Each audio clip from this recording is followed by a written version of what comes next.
Warning: the following live broadcast may contain loud, obnoxious, shrill, and alarming noises that might be considered disturbing, if not outright uncomfortable to listen to, especially if you are wearing headphones. I share my office space with an African gray parrot and two parakeets, and I have no control over their behavior while I am live streaming. Unlike my regular videos where I can have, where I I can have, I do have, sometimes I can't, have the opportunity to edit them out as best as I can. If you are sensitive to loud, surprising background noises, I recommend either not turning your volume up too loud or watching my edited pre-recorded videos instead. I only have like almost 600 of them to choose from. Viewer discretion is advised. Oh, there we are. Oh my goodness. So hello everyone. Hello. Welcome to another edition of the EgoWorks live stream. Live from the office, which I'm trying to keep the temperature at a reasonable level. We are currently in some kind, well, not some kind, we're currently in a heat wave right now.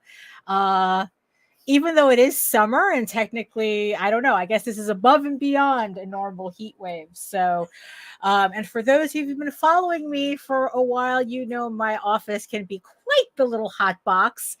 The thing is built like a greenhouse. And in the summer and winters, I get the complete extremes of weathers in this office. So, but right now it's like we have it as at a nice temperate climate, so we should be able to get through this live stream without sweating. That's, or at least sweating too much.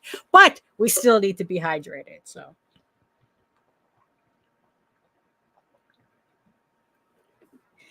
Oh my goodness. So let's see. So who's joining me in the chat today? Oh, hello, Nita. Nita is in the chat. Well, yes, thank you. Thank you. You know, she misses my voice. So and hello, Efrain. Hello, welcome. Oh, yes. And I see you, my beautiful eyeball people watching me from regions beyond. If you're joining me from Facebook, come on over to YouTube, join the sexy people in the chat. Keep Nita and Efrain company. Yes. And here is Efrain. Here is Efrain, you know, keeping me on track, you know. So yes, the intro, absolutely. So yes, so like I said, come on over, keep Nita and Efrain company in the chat, and while you're here, make sure you like, share, subscribe, and hit the notification bell so that you get notified whenever any of my shows go live. So hello everyone, because Efrain is ringing the bell. My name is Daphne Lage, and I'm a cartoonist, illustrator, and comic book artist from New York. I have been self-publishing comics since 1992, and you know what that means. You really want to know my process? Absolutely. Usually starts with a holla and ends with a creamsicle. And then if there's time in between, Thundercats. Ho! And I am known for the furry fantasy adventure Tall Tales, which returns to Kickstarter later on this year. So keep an eye out for that, for the first trade paperback of the new story arc, Tears of the Mother. So for those of you who missed the last Tall Tales campaign, you will be able to catch up with the story later on this year. So like I said, keep an eye out for that. And I am known for my medieval fantasy drama, EGORAVEN, Heir of the First Unicorn, which closes Friday on Kickstarter. So yeah, it's in its last hours. So if you want to pick up your copy of EGORAVEN, Heir of the First Unicorn Volume 2, which collects issues 5 through 8 of this 15-issue series, head on over to Kickstarter. The link is in the chat and in the show notes. So yeah, you have until Friday. We're very close. We're very close to, you know, to hitting 7K, and maybe if we're lucky, a lot can happen by Friday. We can hit 8K and unlock at least one more chapter of the novelization for every backer who pledged to the campaign. So yeah, so head on over. You have until Friday to pledge before the campaign closes. I am not trying out the extended. I know that there's a thing on Kickstarter where you can now extend a campaign. I am not doing that. So if you want to pick up your copy of EGORAVEN now, if you want to pick up your copy of EGORAVEN, you have until Friday noon to do it.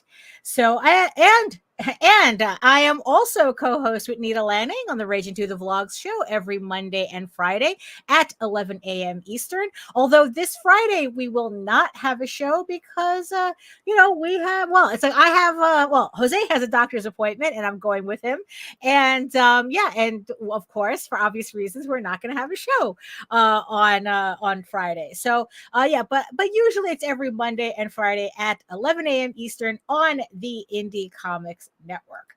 And in the meantime, you can read both my comics online, both Tall Tales and EGORAVEN. So you can check them out for free at my website at egoworks.com and Tall Tales, TAILS online.com. And you can check out all my videos on how I make my comics here on YouTube at my channel, Daphne Lage Art, where there is an archive of just about 600 videos and live streams and past draw streams of me making my comics, and whatever else might I just happen to have there. But there's a lot in the archive for you to check out. So and yes, and also welcome everybody from Twitch as well. So Efrain is saying, come to Machu Picchu to see aliens. Oh, very nice. Not very. Oh, hello, Rue. Hello. Yes, Nita, I think it is. We'll get to seeing it in a minute, but so like I said, if anyone reads the intro in the thing, in the description below, so the big thing this week for me is that I finished issue 14, pencil and inking issue 14 of EGORAVEN, Heir of the First Unicorn. For those of you who don't know, it is my 15 issue fantasy drama series. Like I said, it is on Kickstarter right now, closes Friday. Links, show notes, chat, you know where it is, right? So this year,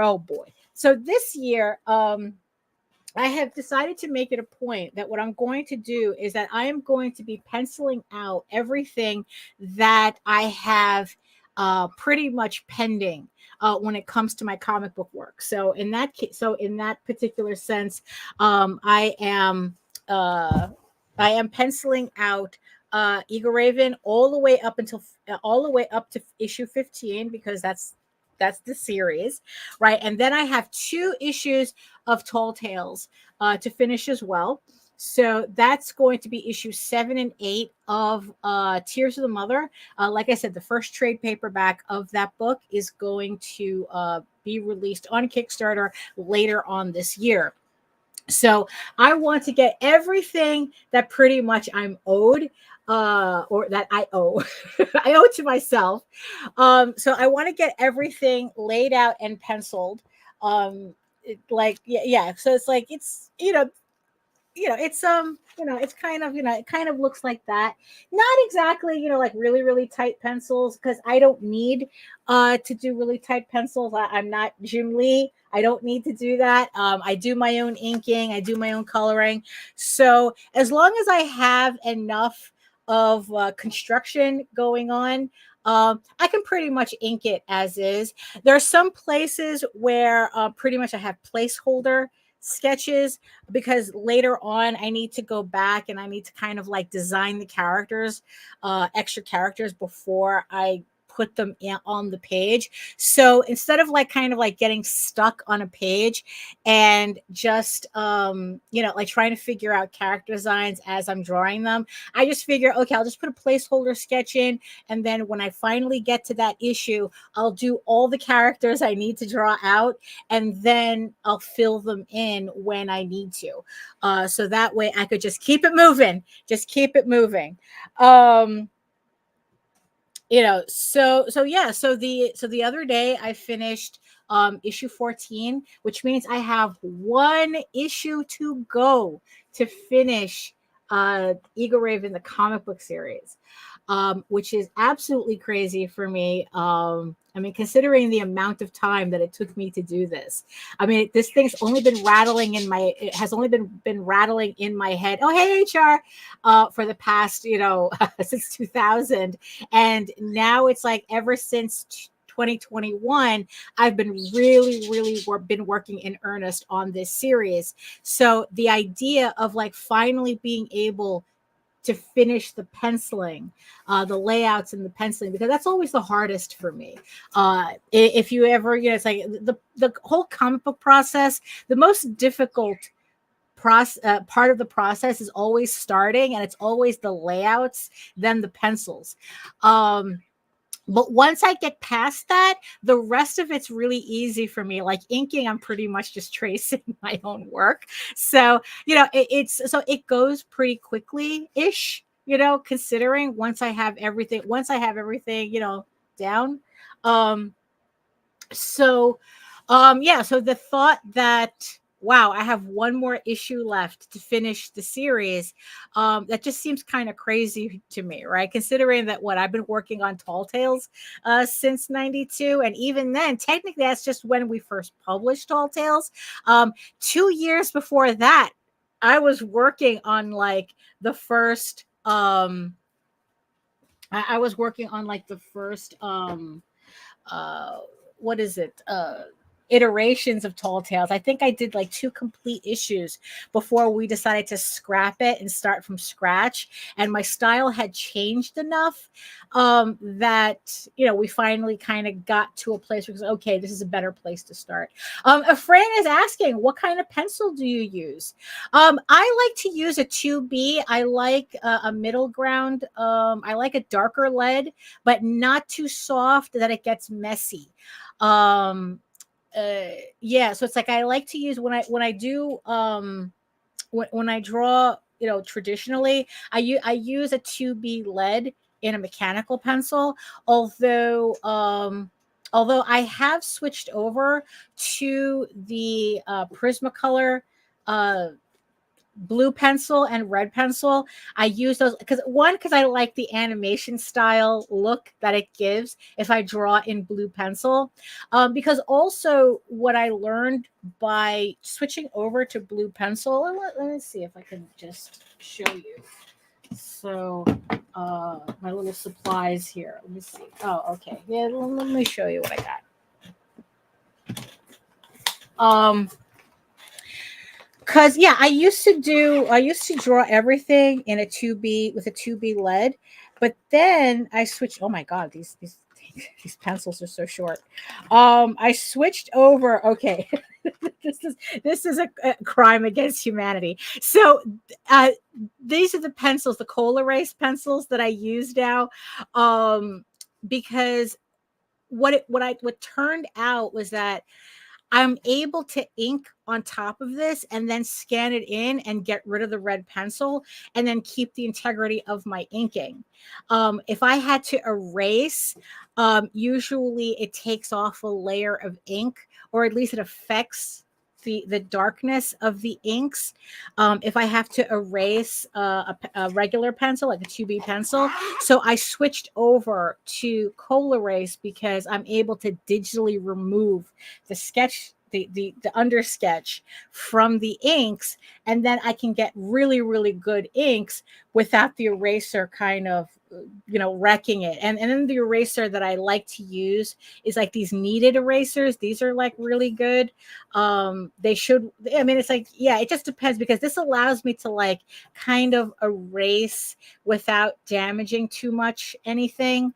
if I needed to erase, like, because sometimes I have a heavy hand and I need to lighten up those pencils a bit. And at least that allows me to lighten up the pencils without wrecking anything. So,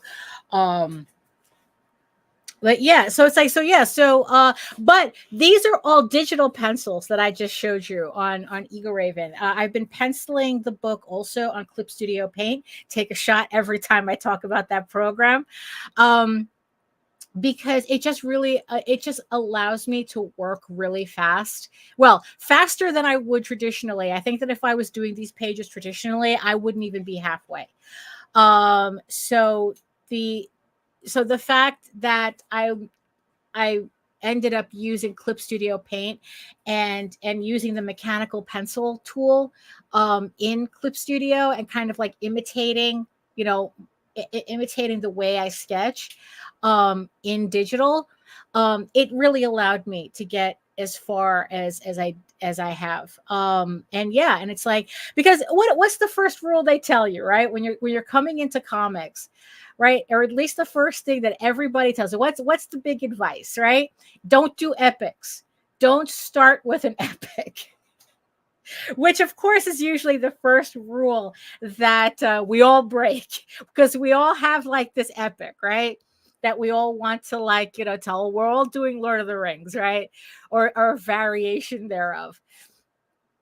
And the reason why, in the end, it's like that's the advice that the old timers always give, is that because what happens is that more likely than not, if you're doing an epic, you're probably going to run out of steam before you even like get partway through, right? So if you want to do comics as like a regular thing, really the best thing that you should do is do short stories. It's like, if you're doing like if you're doing like a printed book, do something that's like 4 issues. Even if it's just like, do a 4-issue story arc or something. I mean, you can, do your epic, but break it up into bite-sized bits, so that it's, so that you can like actually get through your epic without it feeling like it's taking forever, because you're breaking it up into story arcs, both for you and your readers. If you're doing like a webtoons, it's kind of like, do the same thing. Don't do the epic it's going to take you 5 years, or something. It's like, really break it down, break your story down into smaller bite-sized pieces, so that, it's like, because you get the thrill of finishing a story arc. And honestly, it's like, that's sometimes the motivation that you need in order for you to continue, doing your epic. If that's what you're doing. And also the thing is too, is that, say you're doing your story and all of a sudden you finish the story arc and you figure, it's like, you know what, I'm a little tired of this. I want to try something different. I want to do a different type of story. You can move on without feeling like you're kind of abandoning a story, because like, well, this story arc is finished. People can people can enjoy it. And then it's like, I can go experiment. And then if I feel like going back and doing another story arc in that same world, then you can do that. You can kind of like, it gives you a lot more flexibility. And when I decided to do EGORAVEN for serious, when I was putting it together to put out issue 1 on Kickstarter, the rule that I gave myself was that I do not want this to be another Tall Tales. And in that sense is that it's going to take me 20 years to do 20 issues. I mean, absolutely ridiculous. It's like, it's not sustainable. So I really had to come up with a plan as to like, okay, the story arc is 15 issues. period. No matter what happens, it's 15 issues, right? And the thing is, though, the story did end up 15 issues. Now the thing is, though, it's like I didn't want to spend another 20 years doing 15 issues. So it's like, okay, how do I get through this story? And luckily, oh, hello, Abel, I see you from Twitch. Hello.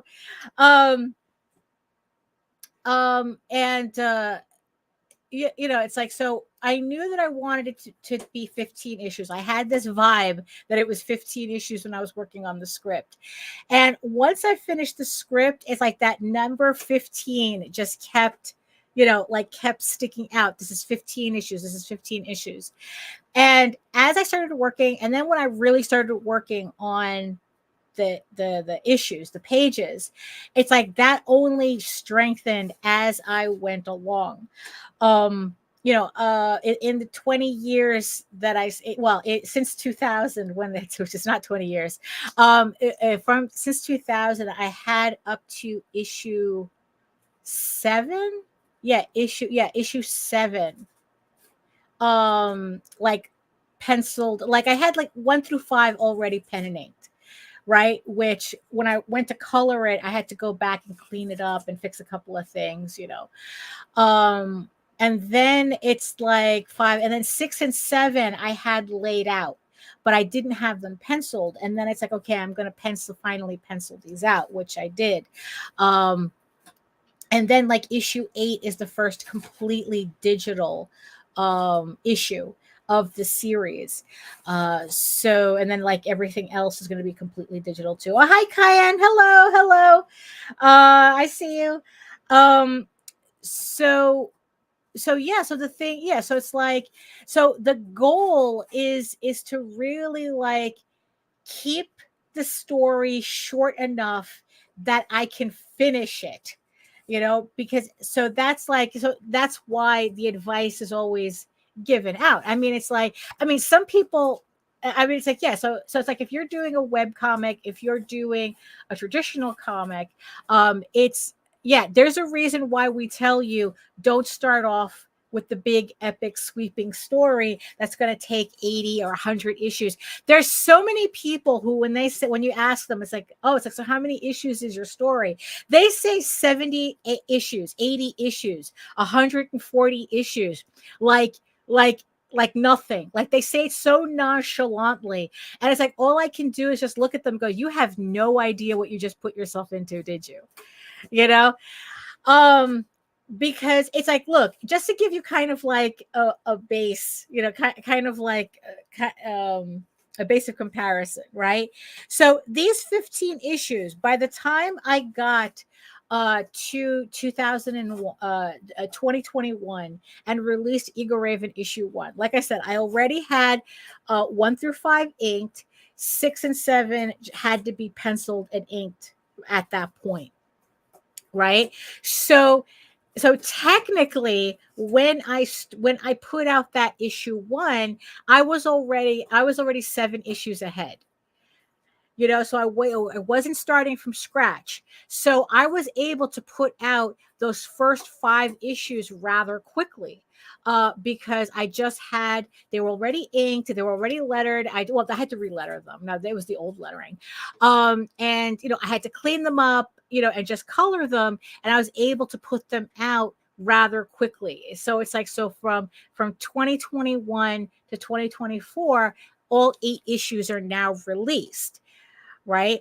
So now I have the other 8, 9, 10, 11, 12, 13, 14, 7. Jesus Christ. I had to do that on the air. So now you know my secret. I count on my fingers.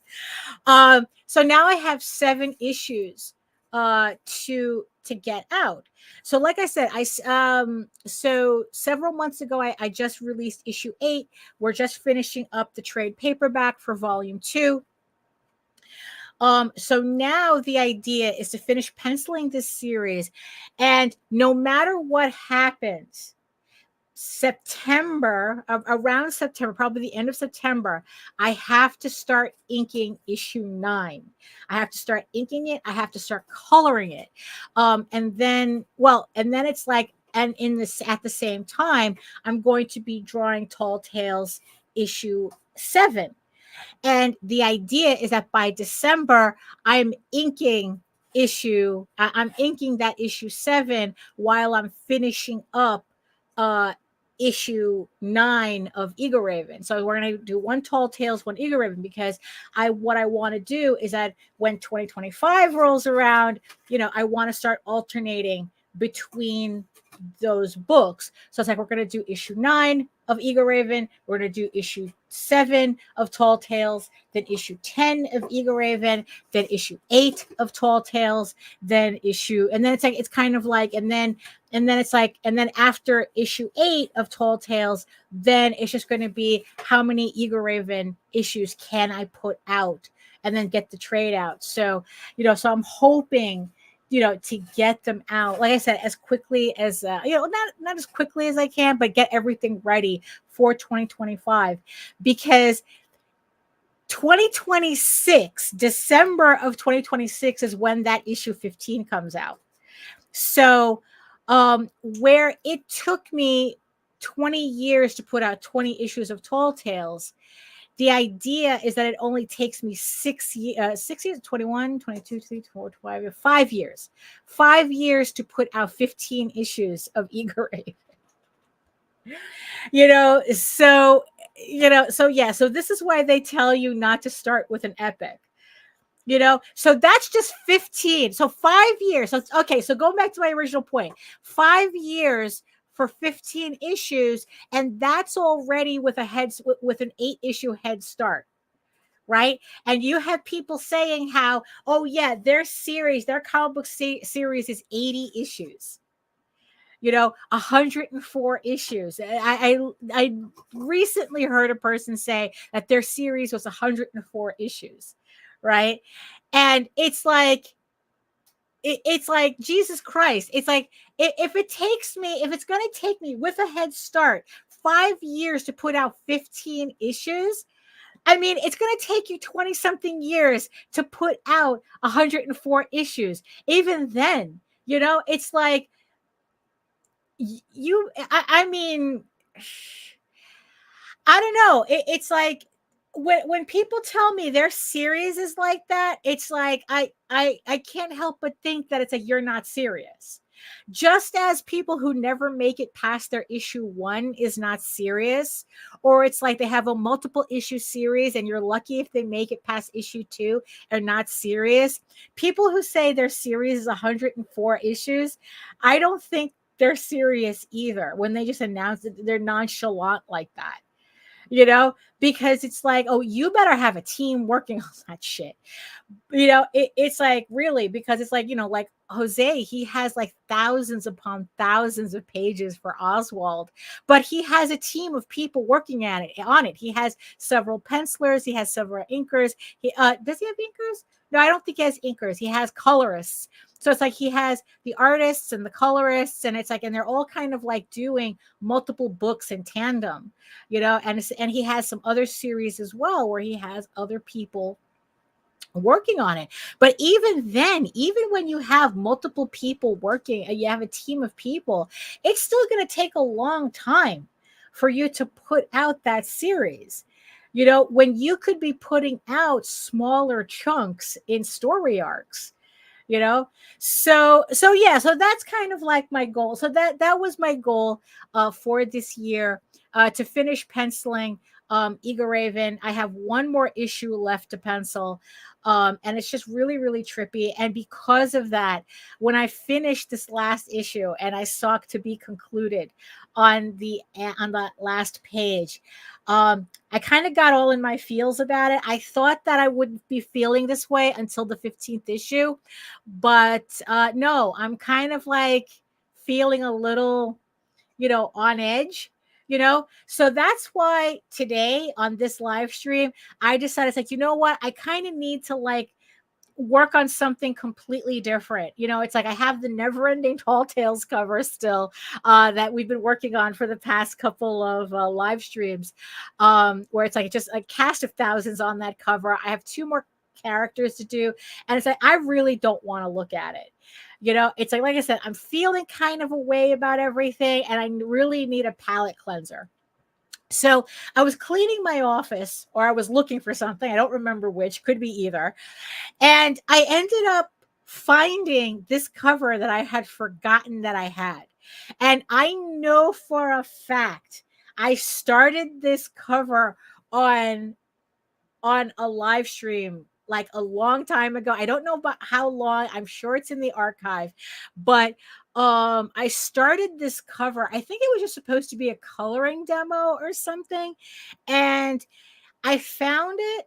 And then yes, oh, is that Zakora? Right. Okay, yes. Yeah, so all I remember from this is that it was supposed to be based on about a year ago. Oh, okay. All right. Yeah, that's been a while. I put it in the drawer and completely forgot about it. Um, and and it's like, yeah, and I figured, you know what? I think that this is a good time. It's like, this is different enough that I could just work on it. We can just chill. I could kind of clear my head a bit, do something a little different that's not digital. Honestly, it's like I am kind of burnt out constantly, even though I'm staring at a screen now, of like just constantly working digitally. And it's like, and I really need to flex my fingers a bit. So we're going to be working on this. So let me take another swig, because again, we must stay hydrated in this office. I'm like a hydrangea, or more like an I don't know, or something in this greenhouse.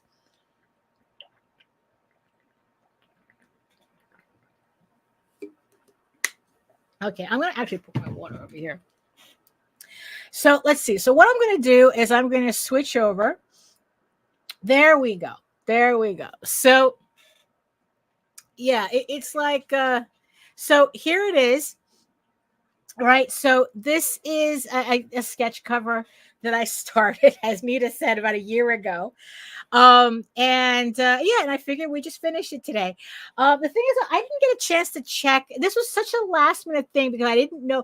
I mean, I'm lucky I even decided to do a draw stream. I was just I was cleaning my bathroom today. And I was just like, you know what, screw it. I don't feel like doing much of anything. Let me see how this is gonna work better. I think it's gonna work better like this, because I have to move the mic. But I think it could pretty much stay the same way, because this is the front of the microphone, so I got to make sure that I'm still here in front of the microphone. And okay, yeah. So I didn't get okay. So where's my baby basket of markers?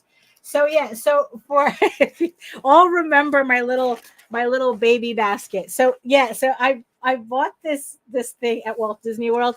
This is a stroller basket, I guess, a stroller storage thing where you're supposed to strap it to the front of the stroller, and you have all the baby shit in here. But I use it for markers. So I thought it was the perfect size. I could hang it out of the way. It was very nice. And it's just, it's just very nice. I mean, it just worked out. What they call it? It's like not off model. When you use a prescription, a stroller caddy, that's what it is. Thank you, Nita. So let's say off brand. I think it's off brand. No, off brand. No, when you're using a prescription in a way that it's not in the instructions, I know there's just a specific word for it. But so yeah, so we're using this not the way it was intended, but it works just the same.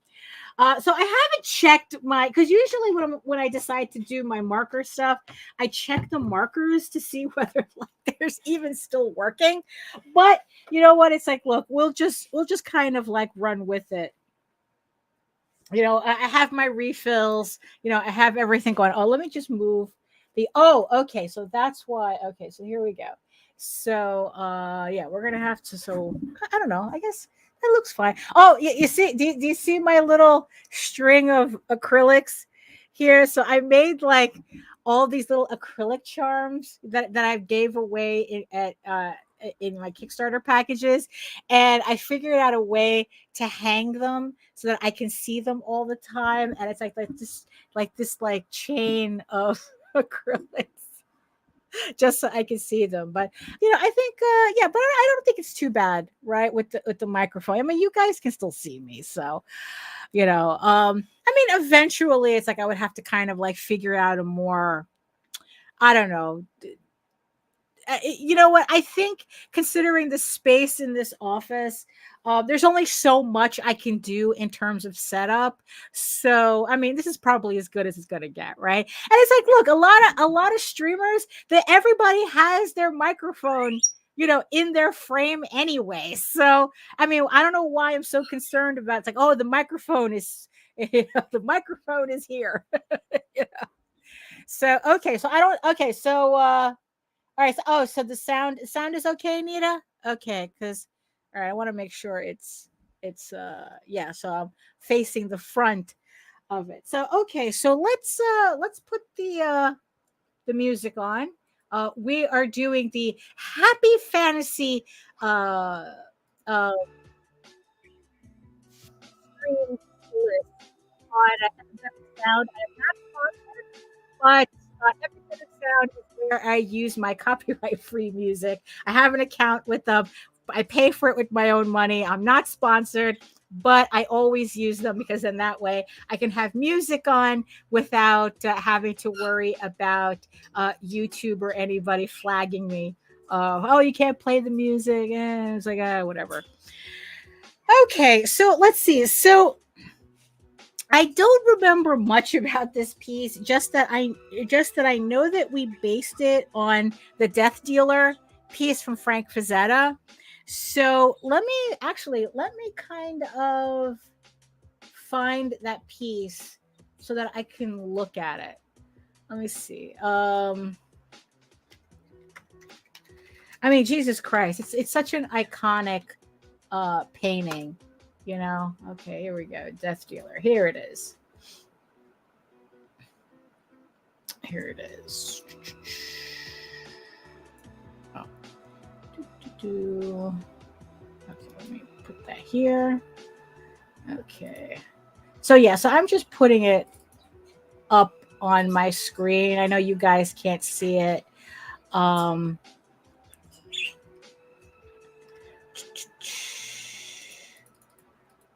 But just to kind of like, give me a little, I don't know, visual. So, okay, so I have the painting on my screen, right? Actually, let me see. Can I put this on? Let me see.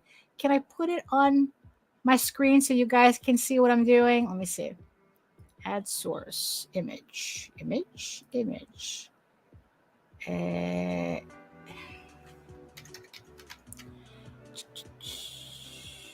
Okay. And let me see. Browse. Desktop. Here it is. Okay, let's see if this works. Oh, here it is. Oh, here it is. Here it is. Okay, so there we go. Okay, so I'm just going to. Okay, so this is the image that I'm going to put it right here since since nothing's going on in that corner anyway. So that's the image that we're working with. Right now. So, okay, I'm going to leave that there. So at least everybody can kind of see, like, I mean, it's My Little Pony. Hold on. Let me just see if I could let me just move my screen around so that I can kind of see the chat. I've been thinking of getting a second monitor for my drawing table, for this space here. So at least I have something, but I don't know. I haven't really committed to the idea yet. I see people with the cycle, like the monitor, the multi monitor setup, and and it's like, and I would like to have something like that, but I don't know. It's like I'm just not feeling the amount of space it would take up. Oh, hey Melissa, hello. Yes, my Copic markers, which I'm hoping are not all dried up because I can't remember the last time I used them. Okay, so let's see. So let me see. And the worst part is that I have to kind of like try to remember what colors I used here. Because it's like, okay, did I just use grays here? Or well, you know what? Let's keep it simple, right? Let's just stick with the rocks here. So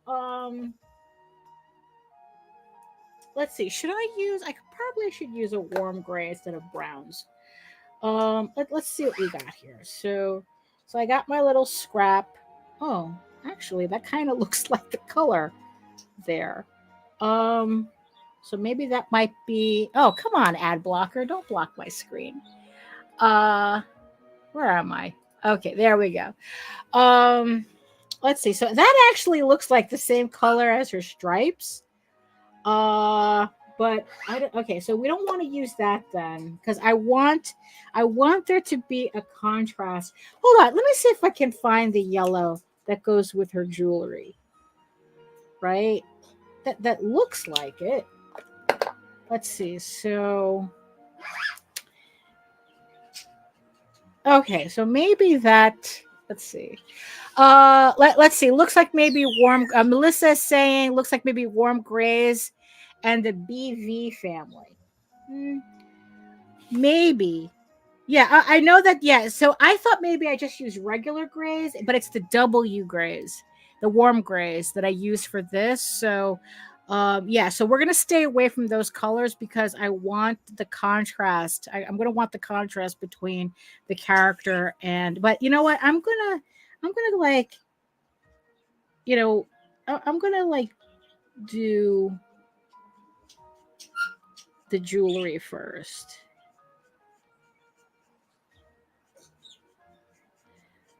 Let's see if I can. Like I said, it's like just trying to remember. I mean, which is just as well because I know I have to do some original bookmarks from the campaign, so I might as well just kind of like get into the marker groove of it. I mean, I swear to God, it's like because it's like kind of like all or nothing here. It's like I'm either there are just moments where it's like, you know what, I can't stand working digitally, and it's like so it's like, oh, give me all the markers because I swear to God, the moment we end up in Japan, right, or I know we're going to Japan, I know that it's a trip that we're kind of going back and forth with in the near future, but I am bringing a suitcase just to fill that shit up with Copics. Because Copics are like $3 over there per like this is a cheap marker over there, right? So it's like, yeah, so I'm gonna be bringing back all the Copics. Like, just give me all the sets. I'm and like all the refills, and we're good. Just fill up that one bag, and that's it. Oh, okay, good. That's all right. Because the thing is like I was a little concerned that it might like because it was like almost a year ago since I did this piece that it might look a little too much like separate sections, but no, I think we'll be okay. I think we'll be okay.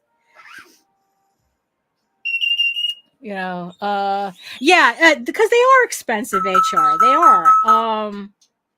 It's like, I really had to kind of alcohol. I really the colorless blender is just alcohol in there, rubbing alcohol or marker alcohol. I think it's just about the same thing. It's like, you know what? Are these okay? So you know what? Let me look up. What Nita? What was the name of the character again? Hold on. Let me look at the Zecora. Okay, hold on. I'm gonna find some Zecora reference.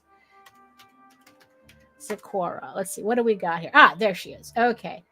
All right. So so here. Okay. So we're gonna put her on the desktop, right? And we're gonna do the same thing here. Where's my? Okay. So we're gonna go to OBS, image. Okay, hold on. Do. Let's see. Ah, there she is. Okay, I just love the way it just pops up on the screen. So okay, so there she is. So here are our two references that we're using. So we're using Death Dealer, and we're using Zecora. You still have dibs, Nita. You still have dibs.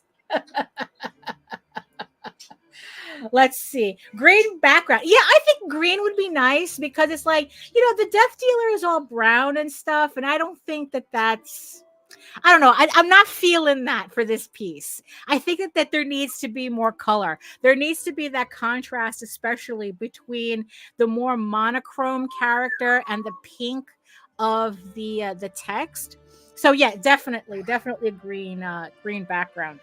Her voodoo colors. Ooh, very nice. Oh, is that what she does? So okay, so we're all right. So now that I can see her on the screen. Okay, so let's kind of okay. So let's do her hooves, just because those are the darkest points on her. So we're just going to like.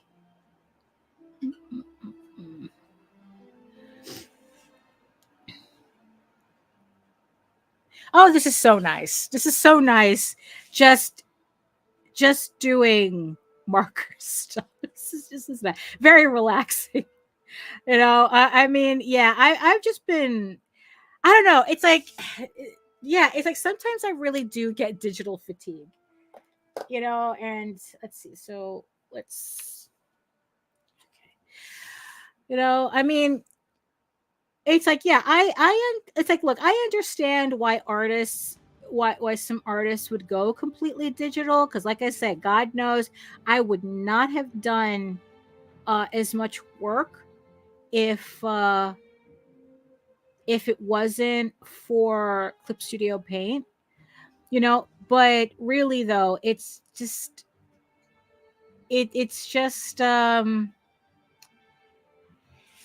oh, there are just some days like, I don't know, my fingers start itching. And I have to I have to actually physically draw something.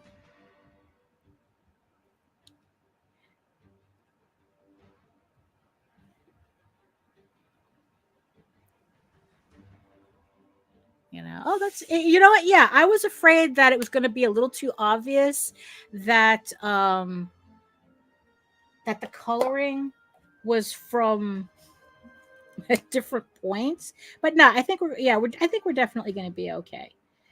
And I guess it's like whatever I did the last time, the markers are still pretty juicy. They're still juicy. So yeah, I think we're good.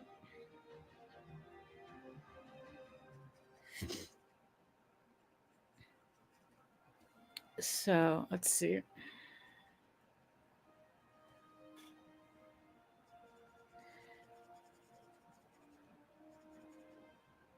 Okay, that's good.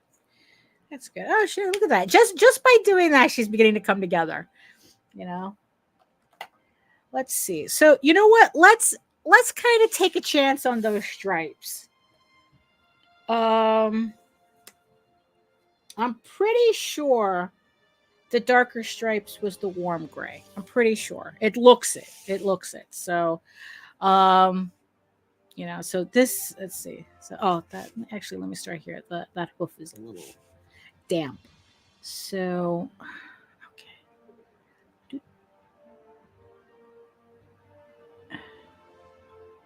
Let's see, because it doesn't look like I extended the dark area too far, so I want it to match what I did. So we're just going to keep it a little close like that, and then just mix in the others and see how.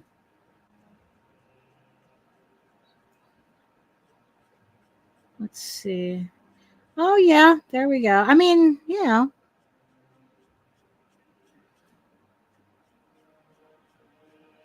I mean, also I think that because this was in a drawer, a drawer, a drawer. um, you know, it because like I said, this office pretty much destroys everything. I can't have original artwork hanging in this office. The UV, even if supposedly the the the the windows allegedly have a UV coating. I don't believe that for a minute.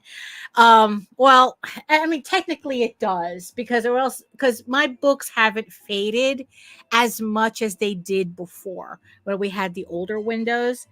Um, but yeah, it's like so. This was in a drawer, so the colors haven't faded, so everything kind of like looks exactly the way it's supposed to look. So I'm pretty happy with that.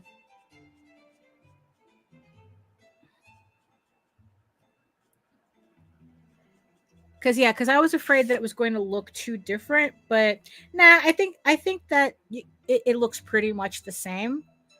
So yeah. Oh my god, because I had this Rocket Raccoon piece that I had done for one of my previous Kickstarters, and I really liked it. So I just put it. I didn't hang it up. I just like put it on my shelf so I could look at it. Within 6 months, not even. I mean, the colors are so faded. I had to take a picture of it just to warn everybody that, and and the thing is that it reminded me of when Colleen Duran was talking about in one of her older newsletters how she doesn't use any like Copics or Prismacolors or anything, any markers that are alcohol based, because of that. And she goes, when you're doing actual archival artwork, you can't use that stuff because yeah, you put it in sunlight or you put it in an area that's a little too well lit, and it's going to fade the piece. And especially if you paid a lot of money for these pieces, um yeah, you want them to last.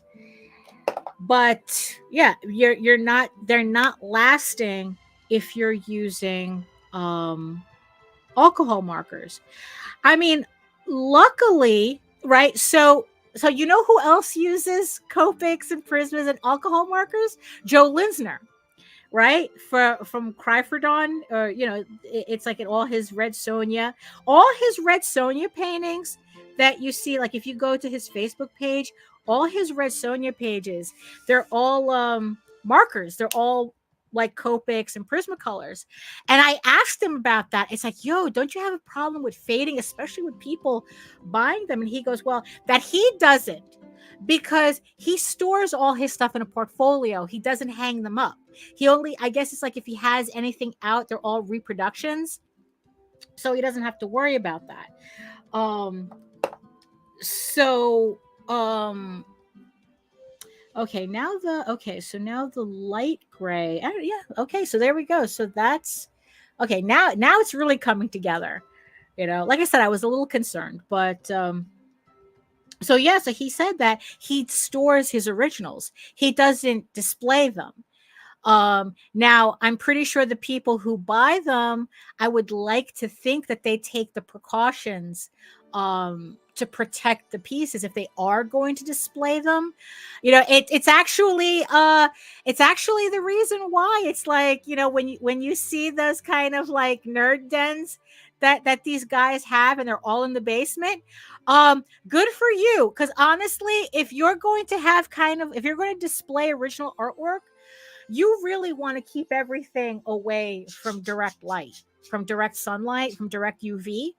And a basement is kind of like the perfect place to do it. So well done, all you guys with your nerd basements, because you can actually display original artwork down there without having to worry too much about it. In my office, no way. It's the surface of the sun here. You I can't display my own artwork. Not originals. I can't display originals in this office at all. So, okay, so let's see. So, okay, so, all right, now, okay. Let's see. The dark, I really don't want to start with a dark gray right now. Probably what we'll do is, let me put down, wow, no, because I think things I kind of need it. Okay, so let's start. Okay. Oh, that's no, that's okay. I just want to put the tiniest amount. Why does no? That looks a little too. That looks too dark.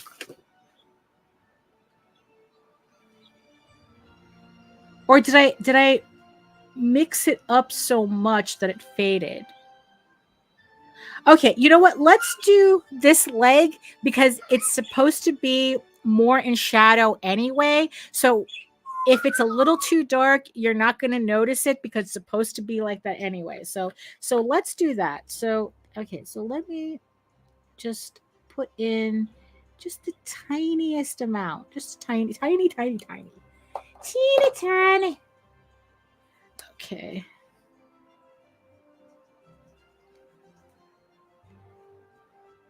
Okay. Let's see. Let's mix that up. Yeah, I don't want it to get, because I'm pretty sure I just stuck with this kit. Because it's like I do have more Copics. So you can't see it now. It's my microphone. I do have a rack there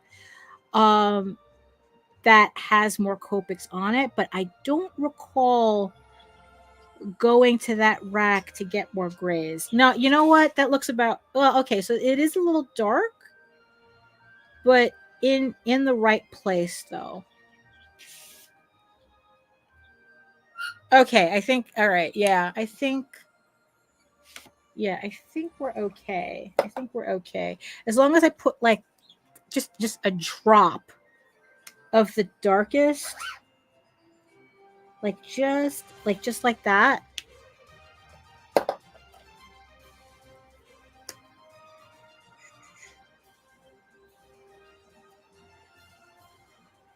And the same thing here. Let's see.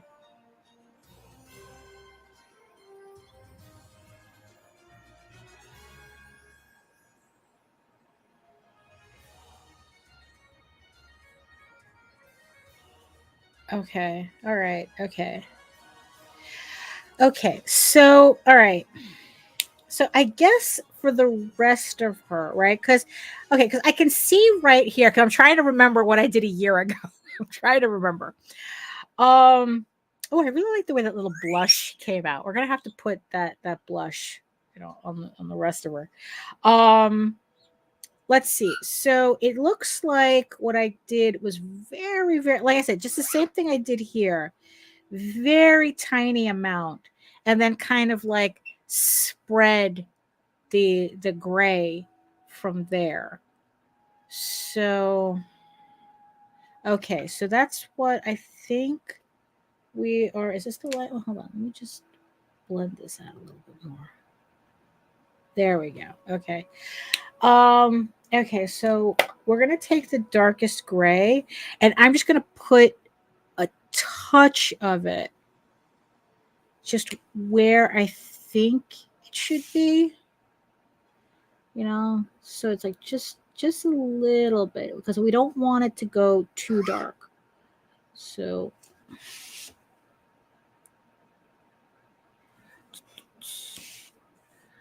let's see.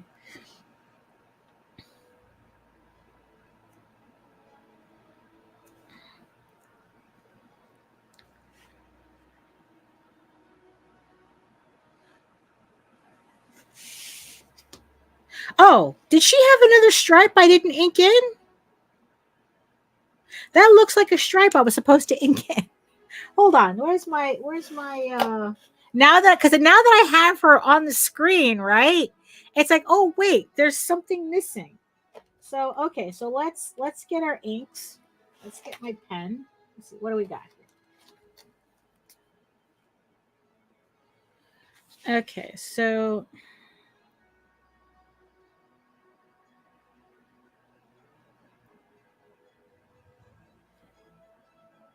there we go. Crisis of now it looks right. Okay, I'm going to avoid that area just to let it dry a bit. Okay, so let's go back. Okay, so let's go back to our little dots here.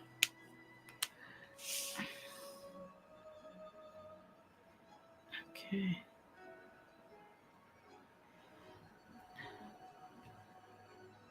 Like just enough. Right. Okay. So now I'm going to take these.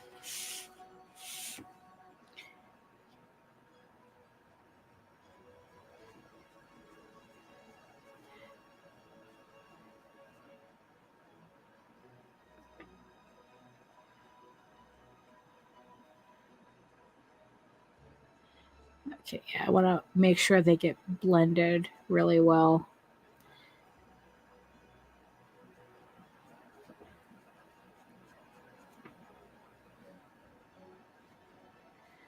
Okay, actually, I forgot a part.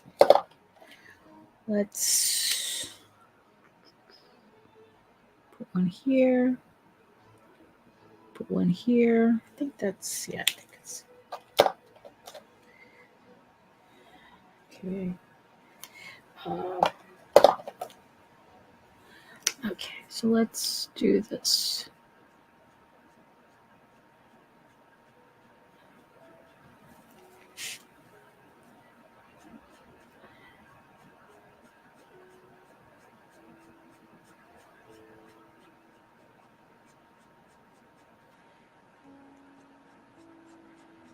Yeah, but I mean, isn't it nice? It's like to just like, I don't know, like just be able to just like I like, what am I trying to say here? Just being able to go on camera and just do this, you know,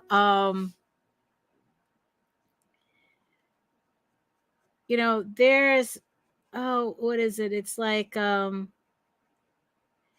was something stupid the other day, which means I'm gonna start talking about AI right now, because stupid and AI, go hand in hand. There was an article where a bunch of AI losers, they held their own gallery showing for their bullshit. Like they hired out a gallery and they did like printouts of their stupid shit, and they held themselves, a little party. It's like, oh, look at this garbage that I made. And it's like, I mean, it was just like so dumb. Like, how do you even, like, what do you even talk about? It's like, oh yeah, these are the keywords that I use. Oh, these are the prompts. Oh, what prompts did you use? I mean, I mean, Jesus Christ, it's like the word loser couldn't define them accurately enough. I mean, it was just like, holy shit. It's like, you guys want to be us so bad, but you want to be an artist so bad that you'll do anything but practice artwork to do it. I mean, I mean, it's just, it's just like, it was just stupid, and, and then it's like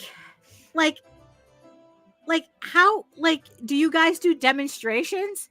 Oh, it's like, watch me put in prompts in this glorified Google search. I mean, it's like, how does that even work? Not that I care. Not that I care. But it's like, because just being able to like grab a couple of markers and yes, HR, it's definitely crazy times and everything is spiraling. That's what it feels like.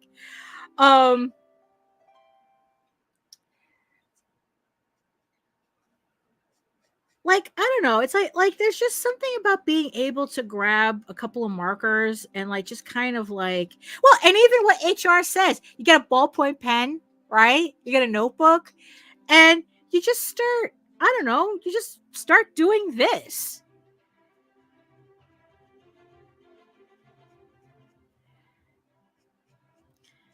And there's just something like, I don't know, like I don't know what kind of satisfaction they get out of creating 20,000 really shitty pieces in 30 seconds or however fuck long it takes while they're draining a lake, because that's how much energy it takes to run an AI. Like they said, the water usage is just like worse than NFTs.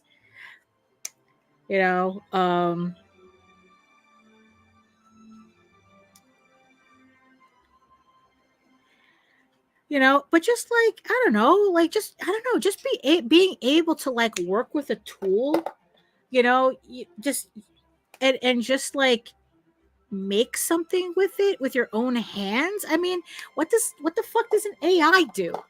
Right?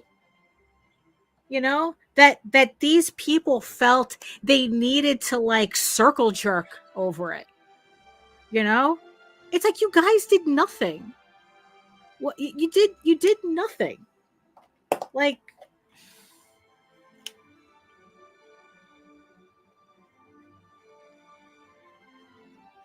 and it's just like, I don't know, it's just so dumb. I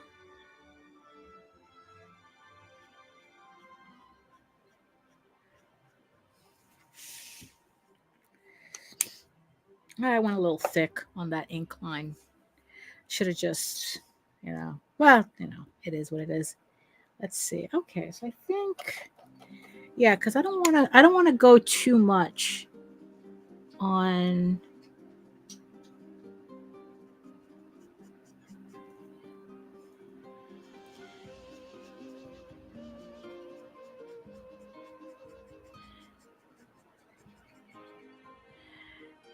Like, I don't know. It's,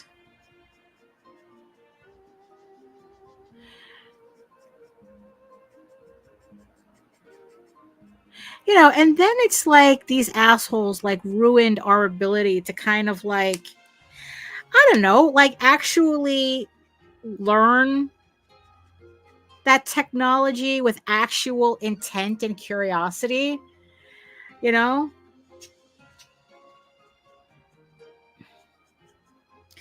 but then again, at the same time, it's like, that's not what that technology, I mean, right? Oh, hey Joe. AI. It was a bunch of guys who put together a gallery showing of their own AI stuff. I refuse to call it artwork, and it's dumb because, like, okay, what do they talk about? Like, oh, what prompts did you use? It's not like when like we talk about artwork and what we do, or it's like even now where it's like, okay, I'm showing you the tools that I'm using, and I'm showing you kind of how I'm using it, and and it's like, and that's information that it's like, oh, you use the Copics this way. It's like, oh, let me try that out later, type of thing. Like, it's information you can take with you and incorporate that and try to incorporate that into your flow. It's kind of like, yeah, it's, watching techniques and talking about techniques, and I do this and I do that. It's like, oh, have you tried doing this? Have you tried? No, Jake hasn't showed up yet. So it's like, oh, oh yeah, it's like, HR likes to use ballpoint pens to sketch, and oh, those are really cool. And it's like, well, what about this? And it's like, and how different materials and different and different tools affect each other. And it's like, that's kind of like the things that we talk about and we take, and we take, and we grow from that information. What are these AI guys talking about? It's like, oh yeah, I put in big titty anime girl, realistic painting, soft lighting, beautiful, in my prompts. It's like, what do you get? You get nothing out of that. There's no, what kind of community are you building with that, except that, oh yeah, we're just a bunch of like no talent hacks who will do everything to be an artist except learn how to do art. That's dumb. That's the dumb part, So, oh, well, look at that. Okay. So I'm just like looking at it on the screen. And even though it's the shit's right in front of me, there's something about looking at it in the screen that gives me it's like, why is it that people who do AI doesn't understand the tools uses others works to create the images for their product? Because they don't care. They don't care. It's like, you know what? Honestly, that's why I refuse to argue with them, because by now it's like, look, we've been arguing this bullshit since 2021. You guys know what we're arguing.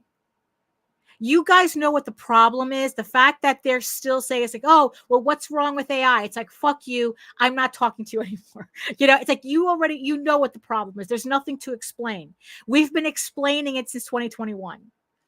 And in the end, it doesn't care, because it's like, because also they kind of get off on the idea too, that it's upsetting artists. Oh, you're just jealous. This, that, and the other thing is like, oh, it's like, die mad about it. It's like, no, fuck you. You die mad about it, because nobody is taking AI. In the end, nobody is, enough people is taking AI serious, not taking AI seriously enough.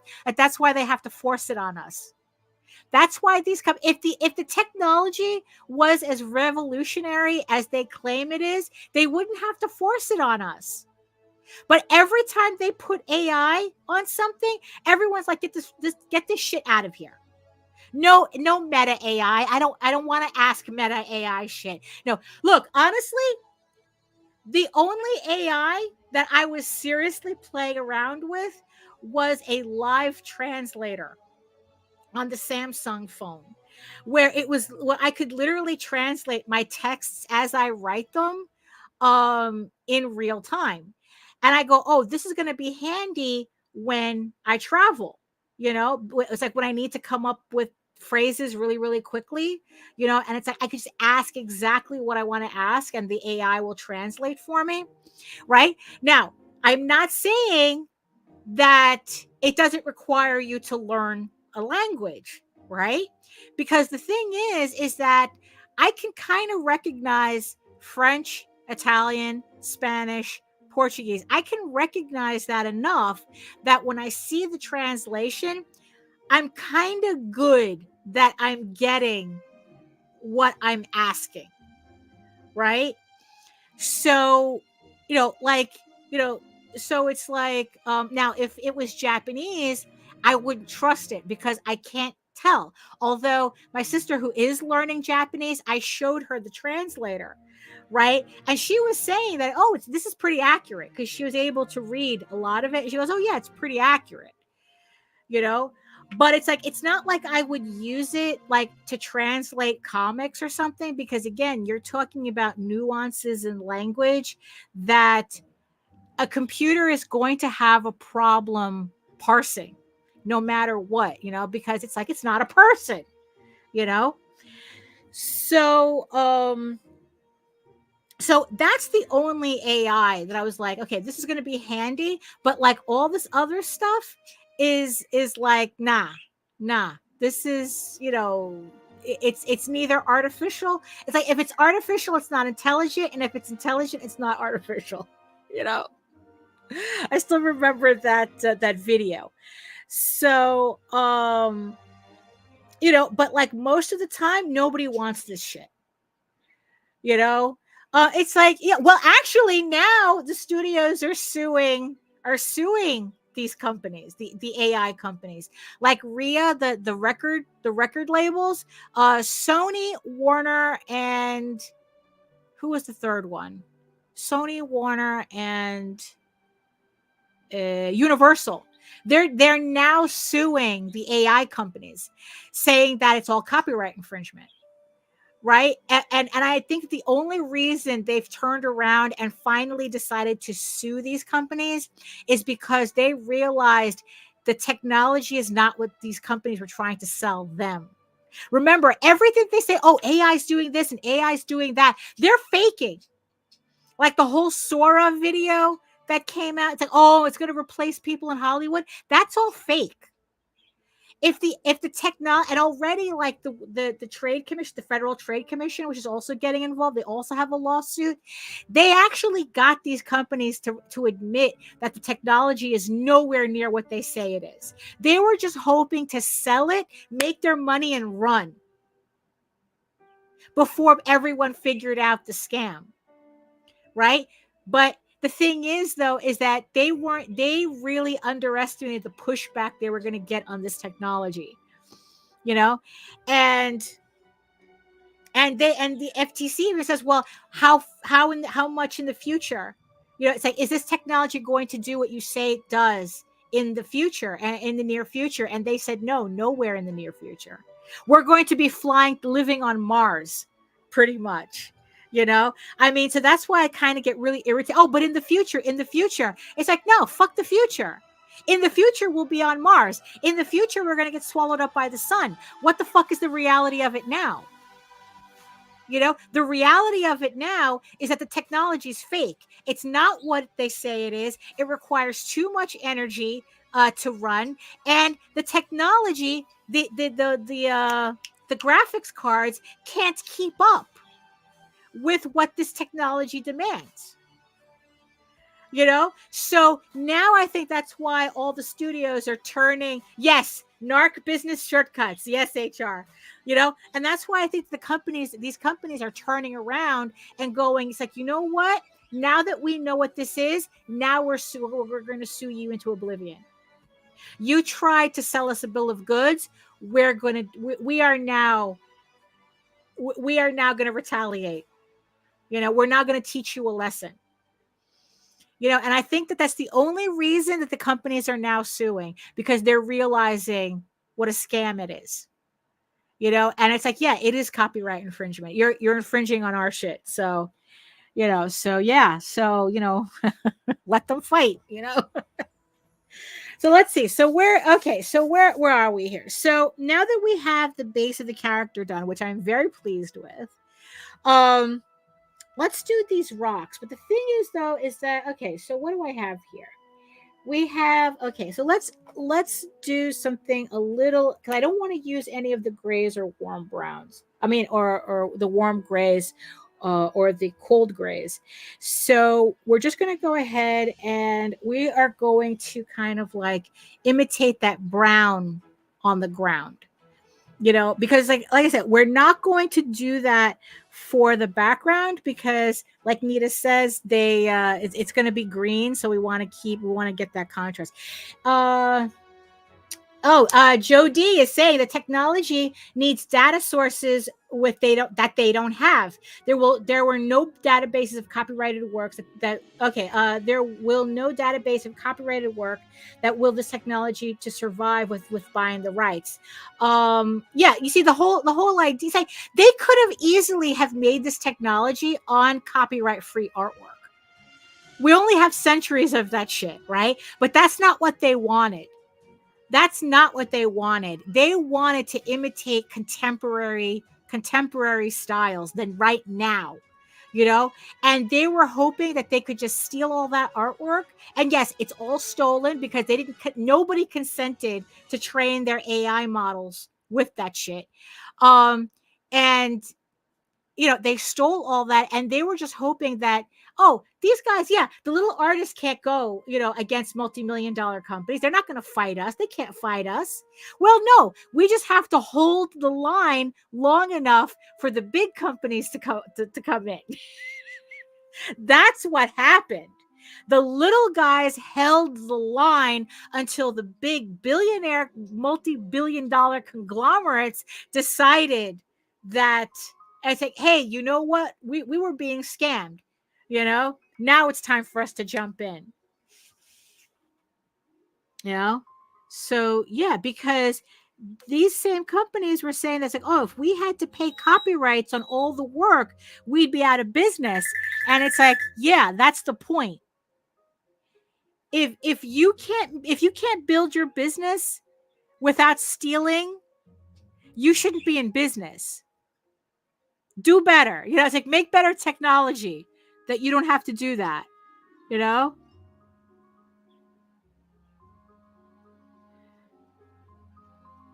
But hey, we just got to see what's next. What's going on next, right? So okay, so we're just going to just kind of, I don't want to I don't know. I don't want to copy it directly, because obviously it goes like from darker. So it's like, probably we should go darker and then lighter. So probably I should fill these in a little bit more.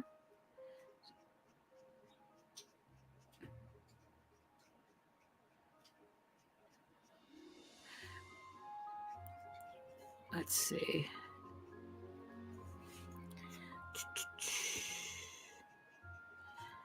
And then it's like once we get over here, then we'll just do like the little bits like that.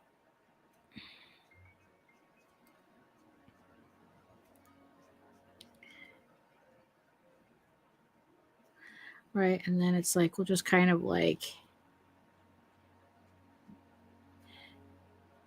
because we kind of like want to make like, yeah, like that fade that's in the picture.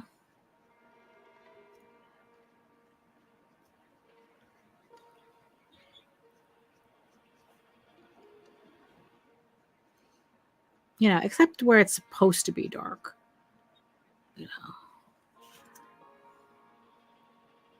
Just going to fill that in.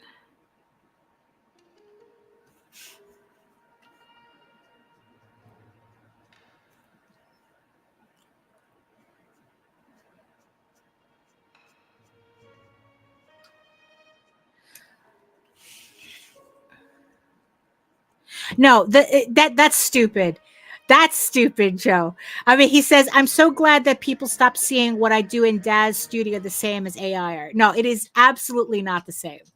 I mean, you're using like 3D models. That's a completely different thing. It's like you have to go through the effort of posing everything and animating it. It's like, it's not that like the machine is doing it for you. I mean, you still have to create the models. I mean, that's just people being stupid. It's like when they try to claim that, oh, using Clip Studio Paint is the same thing. And it's like, really, did the worms smooth out your brain that much? That you're trying to make it sound like as if all digital art is the same thing. Well, I mean, and they were also trying to compare that, oh, inspiration is the same thing. And no, it's not. No, it's not. No, it's not. Because actual inspiration goes through my filter of experiences. So, so that's going to affect the output of whatever inspiration. It's like, look, I mean, you see the two pieces. You see this next to the source materials, the two things that I'm technically getting inspiration from, right? The final result does not look like either of these things. It's like, I mean, it's like the inspiration is filtered through my experiences, through my and through my skill or lack thereof, to get the end result that in the end is my artwork. You know, I mean, it's like, this is my style. I mean, it's done in my style. It's not on model to either one of these things. It doesn't look like Frazetta. It doesn't look like the My Little Pony model, you know? But you know, but again, they're just being stupid. They're just being difficult. They're trying to just create an aha moment, a gotcha moment. And it's like, you know, yeah. It's like, you know, just like kind of like, okay, bro. You know, it's like whatever, you know.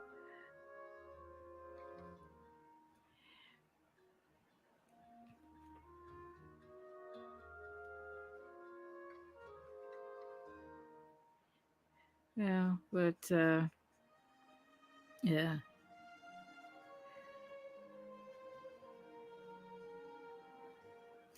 You know, but it's like, yeah, I really don't understand like what real satisfaction they get out of it. Well, they don't really. That's why they're so uptight. That's why they're so,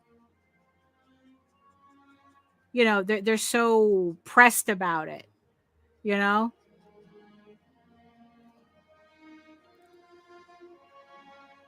Because the thing is that what they really want is that they don't, it's not the experience they want. It's not the satisfaction of figuring out a technique or something, or getting a piece to look um a certain way, you know, and you needed to learn how to do so. It's like, that's not what they want. What it is that they want, the accolades of being an artist without being an artist. And the thing is that what makes them angry is that they're not getting that. People are not falling for it. It's like, oh, you're not an artist. It's like, give me a break, you know? And then it's like, you know, and then the worst ones are the artists who are using AI, and they're not, you know, they're not telling anybody, but you can tell from their artwork that they're, you know, that they're using AI. And then it's like they want to just shit out a piece in 5 minutes and then still charge you $450 for it, you know? And it's like, and then you look at their portfolio and you can see that there's a very suspicious jump in the quality of their work. And it's like, come on, come on. You know, it's like, you know, how to, you know, like how to destroy your reputation in 30 seconds, you know?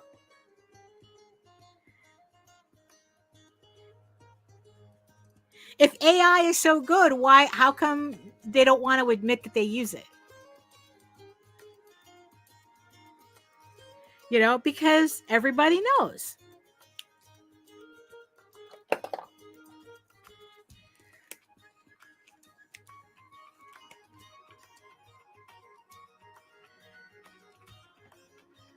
Yeah, but you know.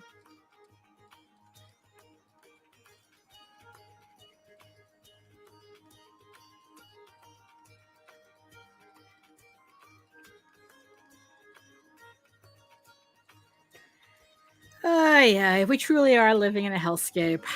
But whatever. All right. So what else did I do? Oh yeah, so the other day I also finished putting together my campaign for my House of Bob sketchbooks. For those of you who don't know and who miss the House of Bob live stream, you know, because distance really does make the heart grow fonder, because I kind of miss it too. I am going to be, the campaign that comes after EGORAVEN is going to be House of Bob, and it's 2 perfect bound sketchbooks that I'm putting out of my spicy furry stuff. And yeah, so it's like I finally finished the campaign.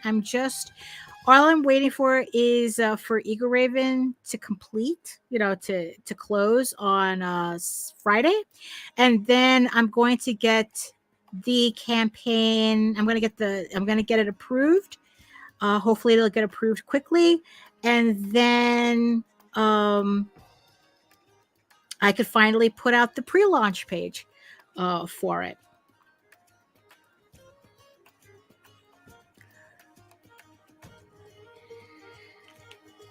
So yeah, so that's I'm looking forward to that. I think the books came out really, really well. Actually, let me just finish this and I'll show you guys the I don't know if I showed them before. I'm pretty sure I did. But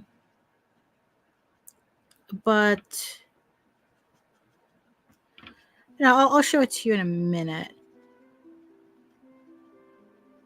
So yeah, so also that campaign, if you always wanted to get kind of like a personal commission from me, that's going to be the campaign to do it. I have several levels for different types of custom commissions. So yeah, and they are going to be unlimited. So they're not limited. So you don't have to worry about, it's like, oh, am I going to run out of slots? It's like, no, whatever gets ordered on that campaign is what those are the commissions I'm going to make. So let's see, I'm going to darken these up a bit. So let's see.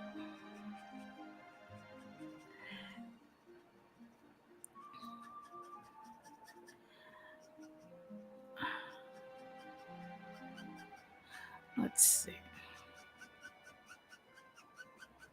Oh, this one I'm going to need to refill it soon.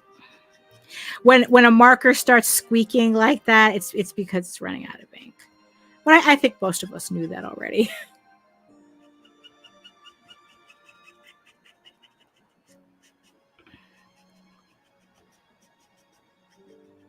Luckily, I didn't need so much of it for the body.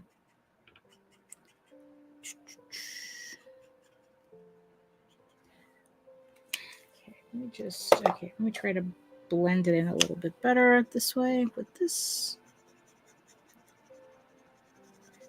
Much better, much better.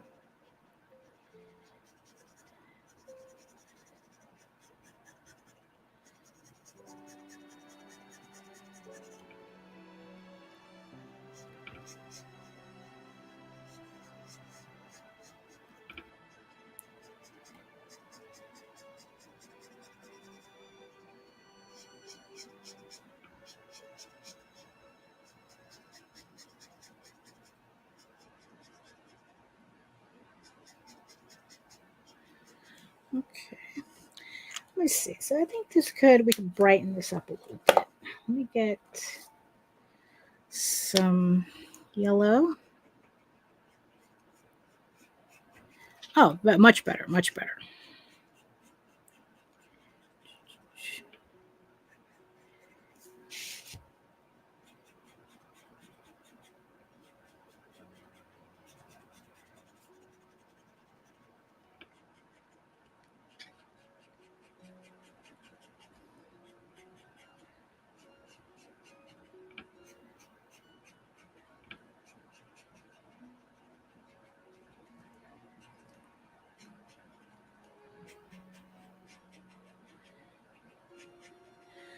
Let's see.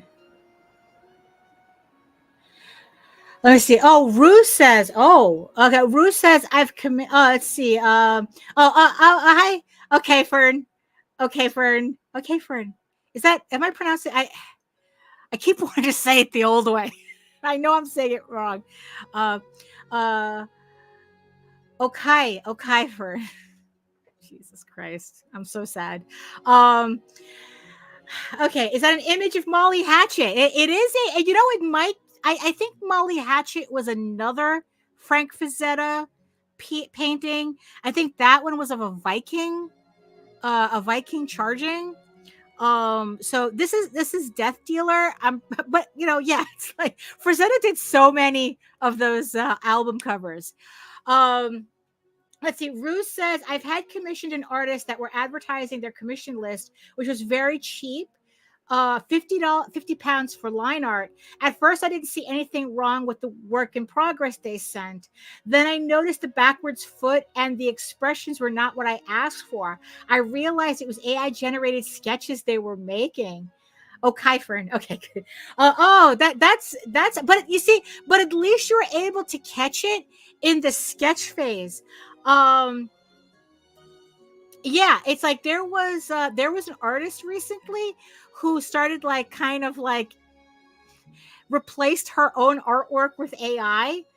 And I'm not mentioning any names, but the guilty party knows who they are. Um and and what happened is that yeah, she kind of got busted. Like it's like the commissioner said it's like, "Oh, this is AI. I'm not paying for it." You know? But you see, but the thing is that the people that usually like I end up hearing these stories, like at least you were able to catch it in the sketch phase, right? Because you asked for sketches, right? So at least you were able to catch it there, and then it's like, oh, you're trying to scam me, and then moved on, right? So I hope like you didn't pay anything, or and if you did, you got your money back, right? But like these other people, they just paid for the piece and they didn't see it until they got the final piece. And then when we saw the pieces, we were like, oh, that shit's AI. Bruh. Like it was so obviously AI. And it's like, how did you let it go this far? How did you not catch it in the sketch phase? Oh, because I didn't ask for sketches. It's like, how are you paying this much money for commissions and not asking for sketches? I mean, that was the thing that I think surprised me the most, is that how many people are not doing that. That it's like it's like, especially nowadays when that there are these AI cretins, scamming people, right? And it's like, but there are people who are just like, oh yeah, they're just hiring commissions blind, and then they're wondering, it's like, oh, but this is AI. It's like, I mean, it's like, look, as an artist, I can't work without showing sketches, because I want to make sure that I am doing the piece you're asking for.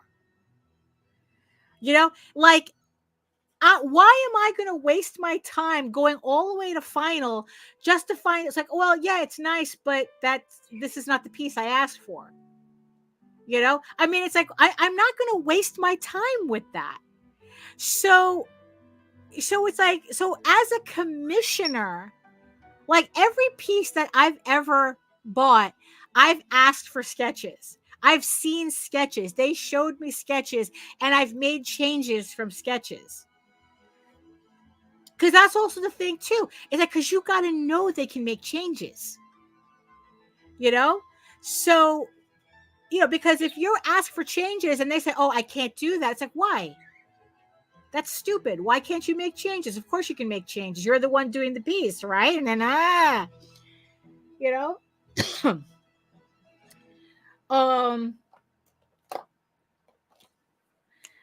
but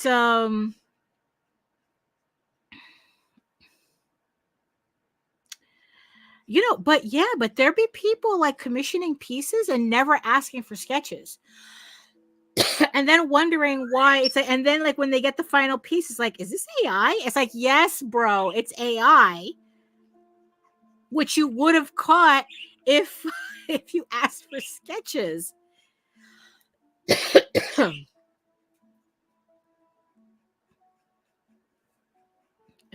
I mean, it's just like, that was the thing that was kind of like surprising me the most.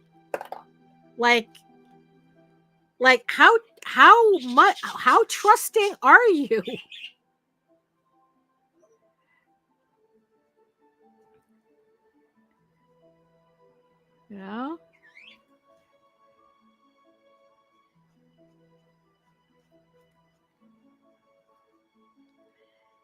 Like, yeah, that's just way too trusting.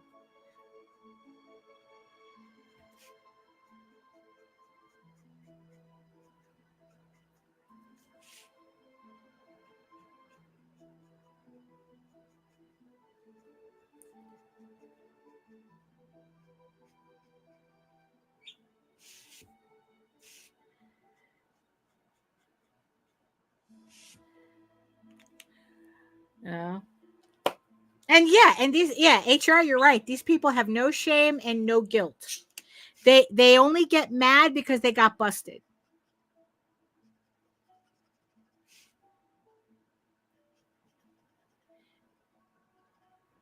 Not because let me see. This I need to refill this. What is this? W4. Where's my W4 refill? Ah, here it is. Right. So okay, now you're gonna see me like completely wreck this this marker. You know, so let's see. Rue says, I didn't notice the messed up hands and feet because I was viewing the picture on my phone and only realized after halfway into the commission. Oh, but I mean, I hope you still, I mean, did you get your money back? Because it's like, I would have been like, nah, there's something wrong here. You know?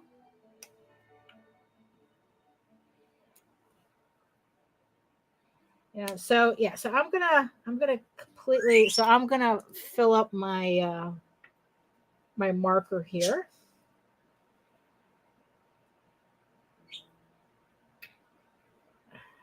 Just okay, because I really want to use this color, but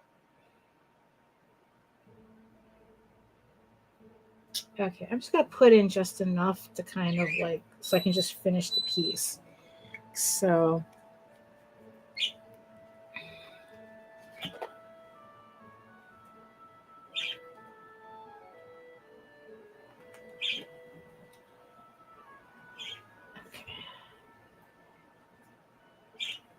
yeah, I completely manhandle these. I completely manhandle these markers.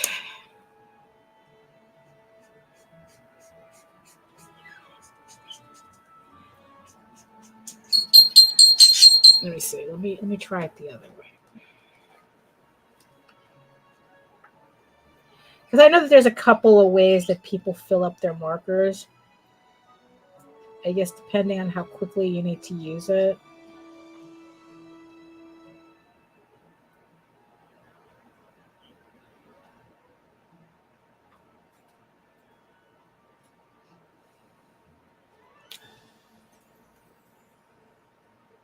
So let's see. I think this should be enough. Because all I want to do is just, you know, just finish those rocks. Let's see.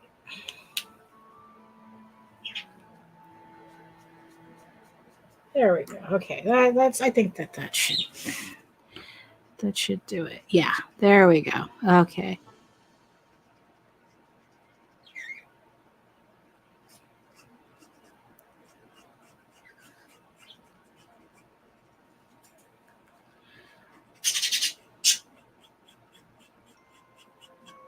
I mean, it still takes a bit for the ink to kind of like get into the nib,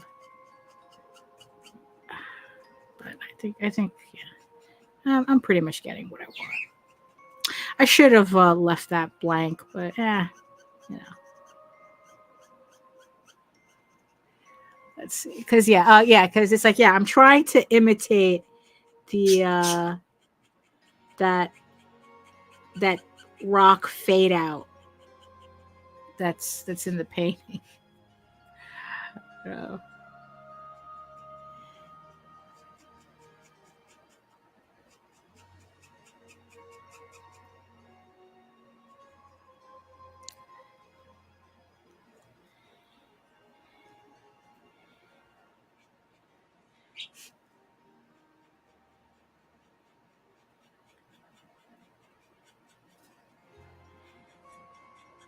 Oh, the thing is though, if they didn't give you the like the facial expression that you wanted, were they able to change that?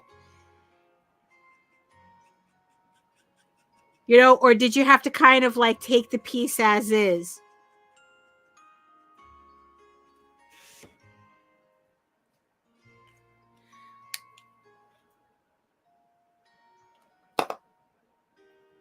Let me see. So let me put a little bit more yellow. Actually, no. Let me smooth Let me smooth these out a little bit more.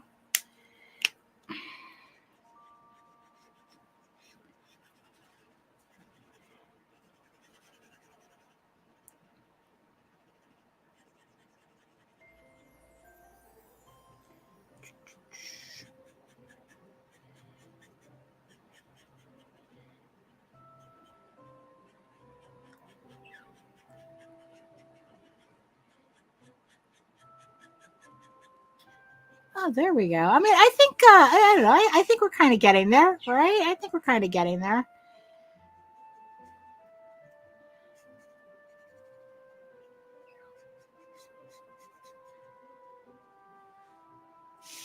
Let me brighten up those rocks a little bit more. I know that they put a little, maybe. Oh, you know, I know it has more of like orange, but I want to brighten it up. So let's see.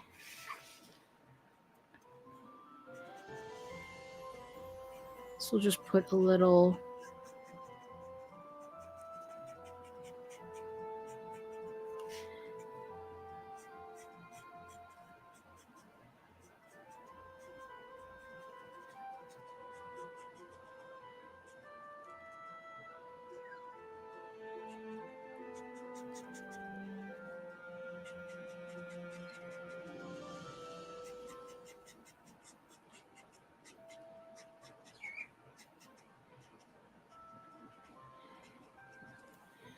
Yeah, I think that's working, right? I mean, it's like, you know, I think we kind of get the gist of those rocks, right?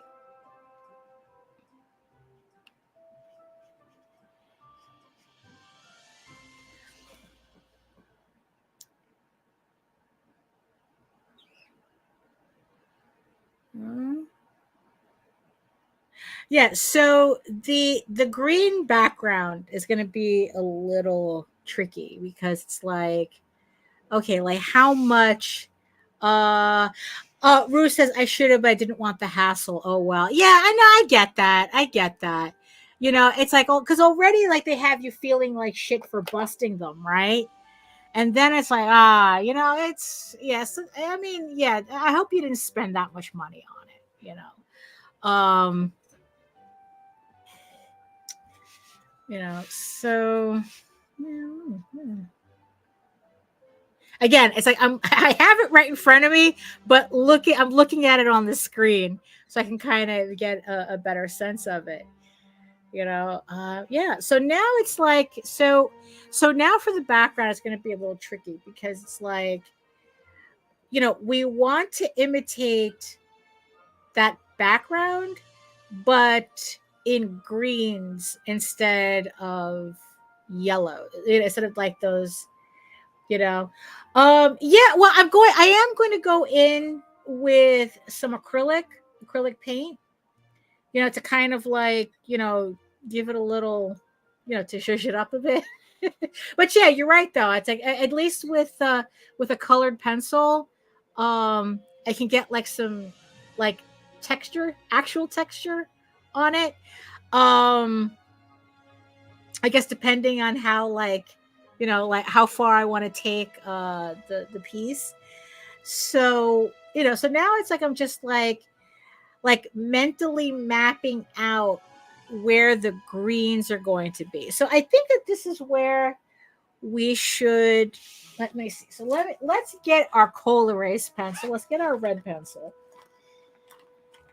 Right? All right. So okay. So, you know, so we want to like map out the green, right? Now I'm kind of wondering. It's like, should I still go for this like fire thing here, or should we just, you know, or should we just like, I don't know, make it something else? So okay, so here we're gonna have this shape, right? We're gonna have that dark shape that's kind of here, right? Right. So it's like, you know, or maybe, oh, maybe we could do like kind of like it's still green, but it looks like a fire, you know, but it's still in the kind of like the pattern of the fire, but it's everything is green. So we're going to, okay, so we're going to kind of like map that out here, right? All right. And let's see. And then it's like we have, I guess, like what would be, I guess, like the smoke, right? So that maybe it would start around here. You know, kind of like bring that here, right? And then it's like, then you would have probably all this would be kind of like that smoky color, right? Right. And then it's like here, right? Because in the center, right, you have that yellow, right? So, I mean, what's funny is that they could probably keep this yellow shape that's here, right?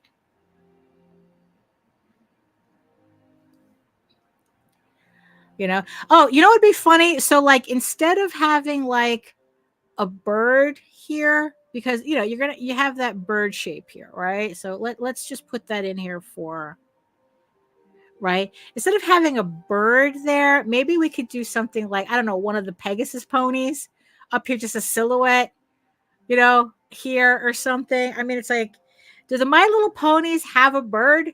All right. You know, do they have like some kind of bird or something? Right. And then it's like, so here we're gonna have, you know, the yellow, right?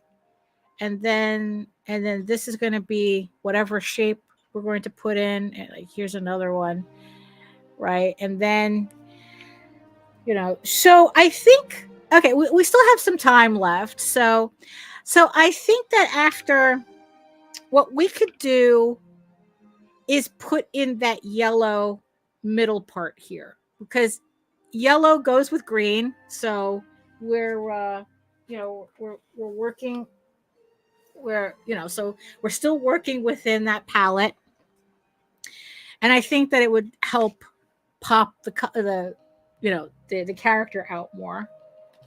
So okay, so let's see. So let's go backwards.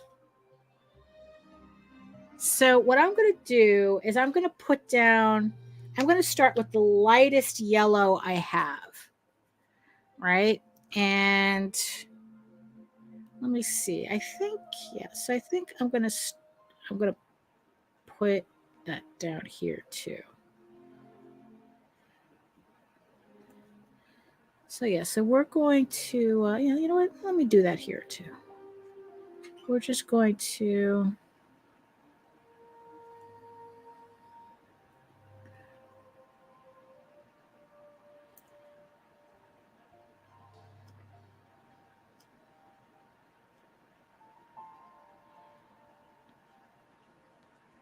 usually I would do this part with my Prismacolors, but I just can't be bothered. Let me see. Oh, Rue says they did change the facial expressions and the feet and hands, which I pointed out, but it still looked off. Well, yeah, because it's like if they're using AI, they can't really change it. You know, so they were probably like either cutting and pasting, and it's never going to be the right position.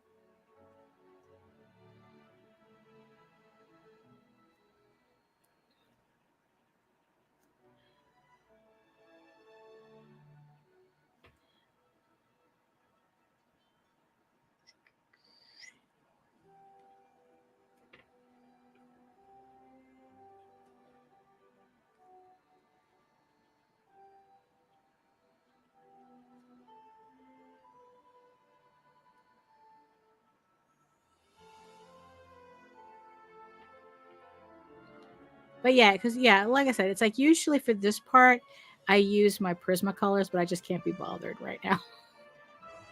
At least we can map it out, and then it's like, you know, probably I'll go back in with the Prismacolors, because I like the nib on the Prismas better, for this type of background work.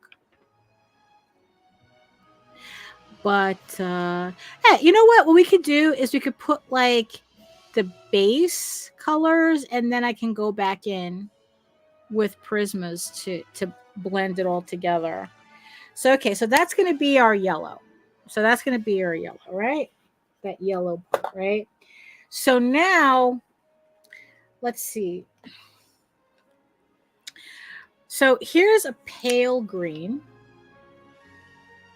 which I think would work for kind of this area here. So let's put this down. What? Oh yeah, that using alcohol, right? Yeah. You know, that would, yeah, that makes some interesting stuff too.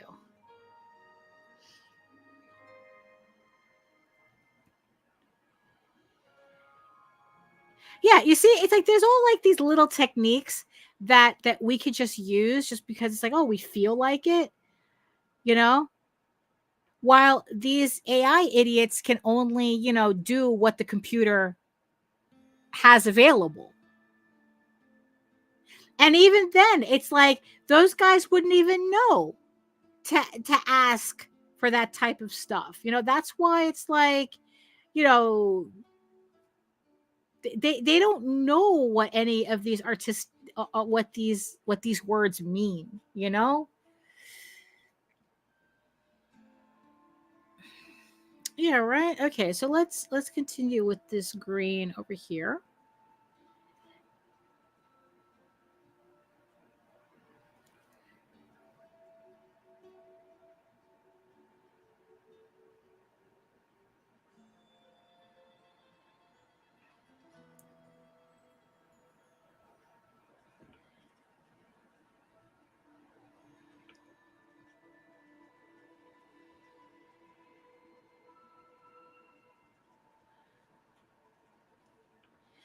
You know, at least this way we can kind of like see how the colors are working together.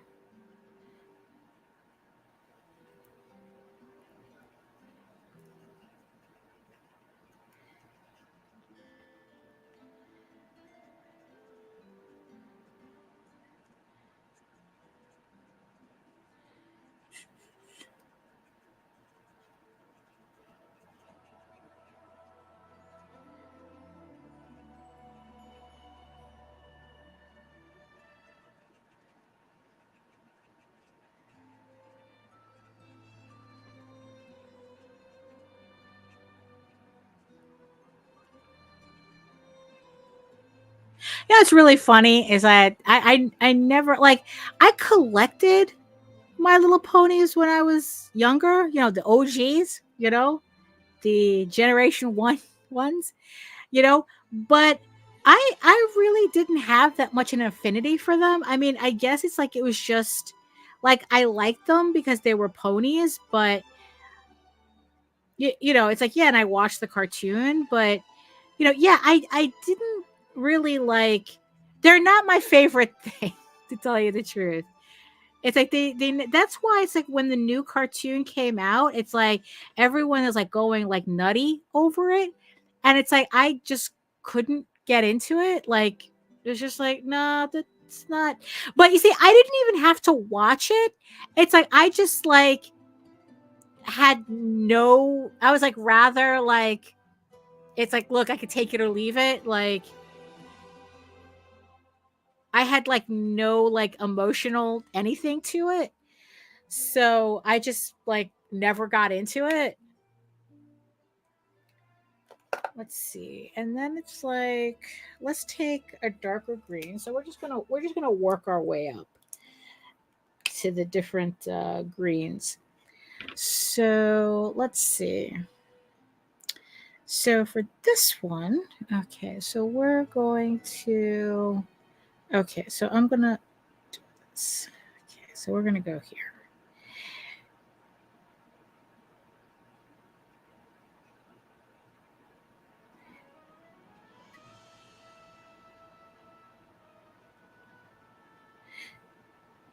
Because like when I did the first variant cover for EGORAVEN, which is a spoof on, it was a spoof of a My Little Pony. I actually hired a My Little Pony artist. It's like she did work. I wonder if did she work on this one? No, she didn't work on this one. But like, yeah, it's like she worked on My Little Pony. So I hired her to do a My Little Pony parody EGORAVEN cover. And, I did it because I thought it was funny. I thought the concept was funny. Not because I was a fan of My Little Pony. I just thought it would be funny to have a My Little Pony EGORAVEN. And it's one of my favorite covers. I mean, I have it hanging on the wall behind me here. It's just cut off by the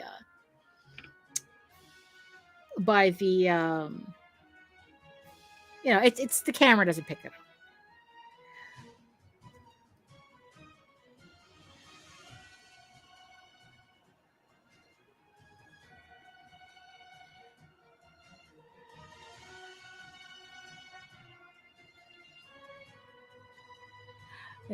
But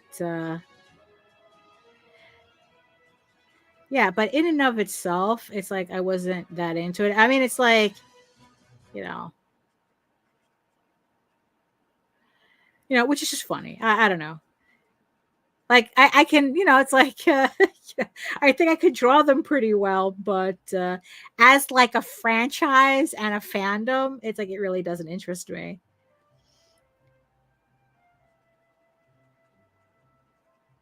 And the ironic thing about it is that for a while at conventions, I made money making pony sketches. Like like you had a choice of you can get your self portrait done as a minion or as a pony. And this was at like the height of bronies. So so I was busy. I would be busy at conventions. And they were funny. It's like the sketches were really funny. They were fun to make. The So it's like, it was just really funny. It's like I can say that probably like it was kind of like equal as to like how, like, whether I did minions or ponies. I mean, I'm pretty sure if I were to go back to conventions regularly, I could go back to, it's like, oh, do your portrait as a minion or as a pony, and I would still be just as busy. Then, like, I don't think the fandoms for either have died down that much that it's like, it's especially, that, you know, uh, they're still putting out minion movies. Okay, so we got that. All right, so that base. Okay, so now we're going to do that really dark shape that's over here. So, well, it's not that dark. It's just like a darker green. So we're just going to, like I said, I'm going to go in with my Prismacolors, and I'm going to like really like blend these colors out.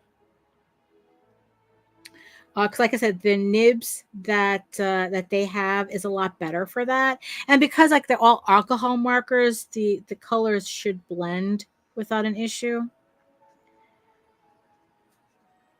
Yeah.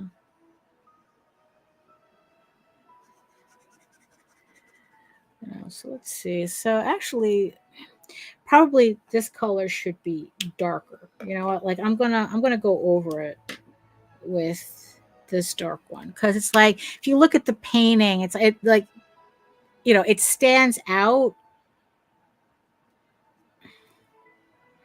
and it's not doing that on this. So we're just gonna do that.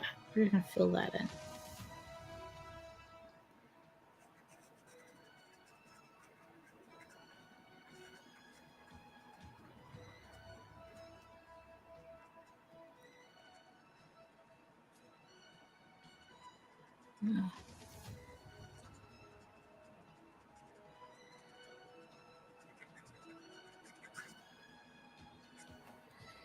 Okay, so I think maybe with this fire, because we're not going to make it fire. It's not going to really, it's not going to fit in with this.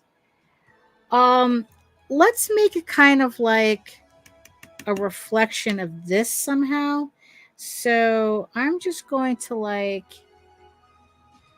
so let's do that. Okay, so let's bring that yellow here.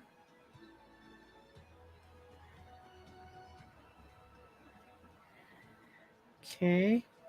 And then what we're going to do is we're going to bring this minty color back down.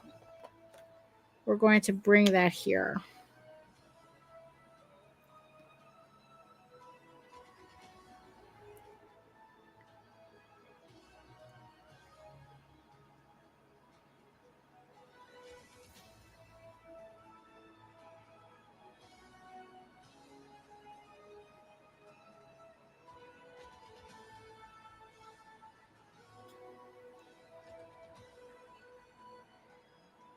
Yeah, I think that this is...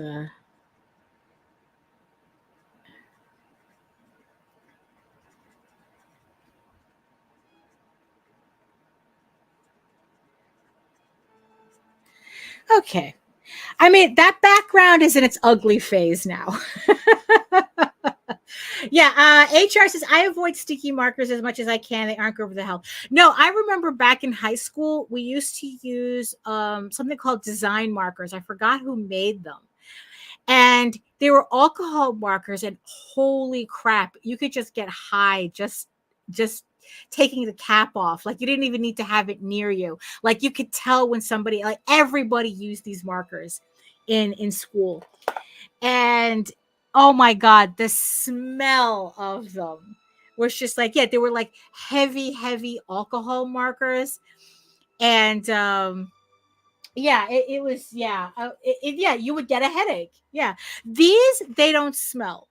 Like, honestly, it's like I can't remember the last time I used a marker that was like going, oh my God.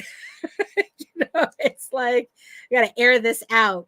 So as you can see, I'm gonna be using, like I said, we're in the ugly phase of that background now. So we mapped out our colors based on the painting. It's not going to be accurate. That's not the point, right? But what I want to do is I want to tone down the pencils that I use. So the thing is, though, is that technically, because the markers are on top of it, it might not lighten as well. Or maybe it's like, oh, kind of. Oh, okay. No, it's kind of.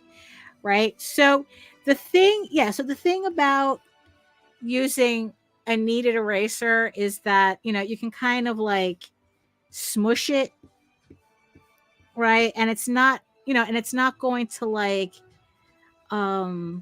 tear up your paper. But because the marker is on top of the pencils, it's not going to completely erase. But that's not what I want anyway. I just want to like lighten it a lot more, because once I put the other layers of marker on it, it should be okay. Right. So,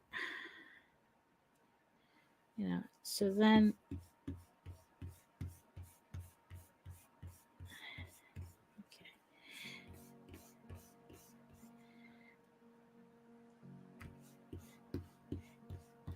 like, like this is a little too dark, but because of the ink,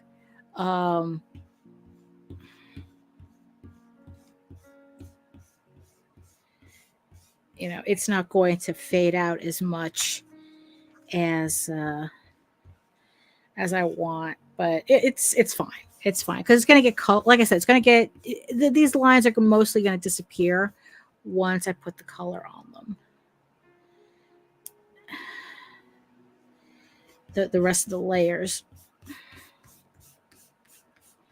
me just No, but the thing is though, it's like I do like the way it looks. Oh, this is coming out nice. I do like the way it looks with the sketch, with the sketch, with the pencil sketches underneath it. I do like the look of that, so that's why I don't completely get rid of it. You know, like once I ink it, like I said, I'll use the kneaded eraser to tone them down a bit, but but honestly, it's like I like to leave in as much. I like to leave in the lines. Like I said, it just gives it a little bit more personality. Like it makes it. I don't know. There's something about seeing the construction lines. It kind of like gives it more of an original art quality to it. But you know, I mean, yeah. Yeah. So I think that for now, I think okay. Well, at least we got the base colors. At least the character is done. So we got the base colors of the background, and yeah, I'm happy. I'm happy with how this is coming out so far. Not bad for a piece that I started a year ago, right? Not bad. Let me just turn off the music here. But yeah, it's like let's see, where's my stuff? Ah, here it is. Okay, so hold on, let me just adjust my stuff here. But yeah, not bad for a piece that I started a year ago. We finally finish it, right? So yeah, and then it's like, you know, we're gonna do the background, right? Finish up that background, then go in with some acrylic paint, some white acrylics, and like I said, shush it up a bit, you know, and yeah, there's not really that much to go, you know, and because of that, I might as well just finish it, right? But yeah, I'm very pleased with how it's coming out. I'm very pleased. So okay, so let's see. So let's take, okay, so this, we could take that out. Yes, we want to remove that, and we want to remove that. We don't need that. Okay, we don't need that anymore. Okay, hold on. And shut that off. It's funny because I took the music off the stream, but I was still hearing it because it still runs in the background. So it's just that you guys can't hear it anymore. So okay, so but yeah, so let me see. So here we go. So let me give you guys more of a close-up. A close-up, you jerk, a close-up.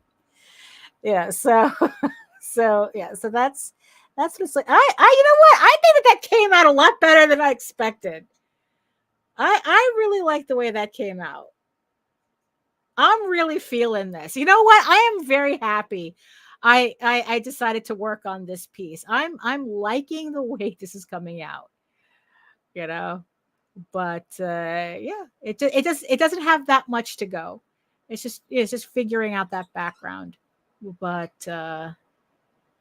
But yeah, I'm liking it. I am really liking it. You know, sometimes I surprise myself. You know, really, sometimes I do. So, so that's what it's looking like. But yeah, it's like yeah. So let me just switch back here.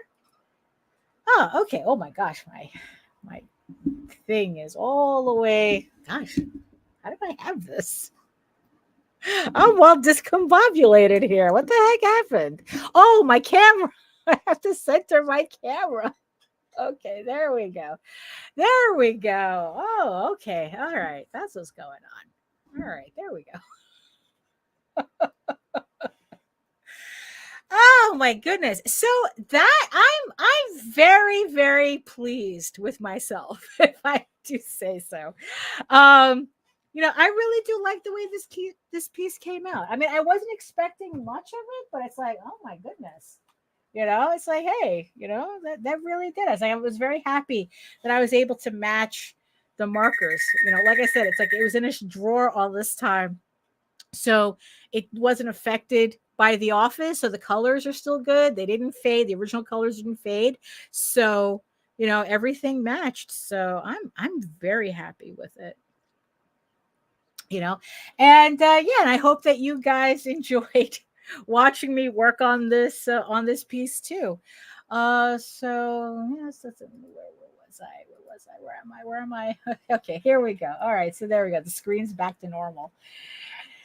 Oh my goodness. But yeah, so I just want to thank everybody in the chat for joining me today. I want to thank HR and Joe D and Rue and who else? Melissa dropped in. Thank you so much. Uh Okai Fern is yes. I don't know why I still feel like I'm saying it right. I know it's Okai Fern. You know, okay, Fern, thank you so much. I mean, it's like everyone from Twitch who came by, Nita, of course. Thank you so much, everybody, for keeping me company in the chat while I worked. I mean, in the end, it's like, it's kind of nice. It's kind of nice doing these streams. Like I said, it's kind of like being at a convention without the crowds and without the setup, without it's like with that, and we're all able to talk to each other without feeling like we're competing for attention, or it's like it's like, oh, you got to block the table because someone wants to look at the books, and that type of thing. It's a very a lot more relaxed, so that's a little too low. Let's not go too crazy there. So thank you so much, everybody, for keeping me company. Thank you so much to my beautiful eyeball people for also keeping me company. Even though you guys weren't in the chat, I knew you were there all along. So I hope you guys got whatever work that you were doing. I hope you guys got your work done as well, because in the end, sometimes it's like you just need to listen to somebody, working in the background, kind of like give you that motivation. It's like, oh, we're all working here, kind of like a cubicle, so it's like, yeah, so it's like, I hope you got your work done. And everybody else who's watching, it's like, if you're using this in the background to kind of motivate you to do artwork or whatever it is that you're doing, thank you so much for joining me today. So, and in the future. So, oh my goodness. So that was fun. I had fun. So if let's say, oh, hold on. I missed that. Poof and poof. Okay, I gotta change these social media sites because I don't really use Twitter anymore, and I don't use Instagram anymore. So I gotta change those out for like Blue Sky and Substack. So if you are following, so I do have a Substack account. And you can sign up to that on my website. And I had just recently put up a new article featuring chapter 2 of my fanfic and chapter 2 of EGORAVEN, the novelization. I am serializing both those stories on my Substack. So if you want to check out what my prose writing is like, you want to read a fanfic that I wrote back in 2000, back in 2000. Actually, I think I wrote it in like 97, 98. Right. And then it's like I put it on my website. I finished it at about 2000, so yeah. So I have that fanfic up. And like I said, you could also check out the novelization of EGORAVEN, Heir of the First Unicorn. I'm doing a prose version of it, so pretty much that everybody can enjoy it. It's chock full of expanded and brand new scenes. And so if you want to check that out, sign up to my Substack. It's free, and you'll get everything delivered to your inbox. So you can read it at your leisure. So yes, I just gotta change the icons here to reflect that. So, but if you want to head over, if you want to learn more about me and my art and the rest of my artwork and my campaigns, you can head on over to my main portfolio site at egoworks.com, EGOWORKS, where you can find links to all of my galleries and social media sites, but I mostly post to Facebook. If you're interested in seeing sketches and current work in progress, and once I finish this piece, that would also get posted to Facebook. So if you want to see the finished sketch cover, sign up for Facebook. Go to my Facebook page and friend. You don't need to send me a friend request. You can just go ahead and follow the page. All my posts on Facebook are what do they call it? Not friends only, but it's just open to everybody. So there are no secret posts that you're not seeing if you don't if I don't friend you. You can just go ahead and follow, and you will see all my posts. And so when I finish this piece, that will also go on the Facebook page as well. So also remember that you can find me here on YouTube at my channel at Daphne Lage, Lage art. So make sure that you like, share, subscribe, and hit that notification bell so that you get notified whenever any of my live streams, my draw streams, go live.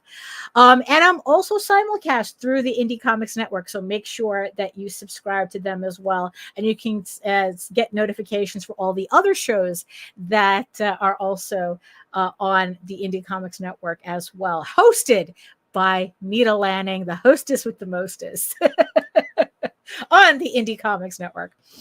But yeah, it's like, and let's see. Oh, in the meantime, right, remember that, what am I doing?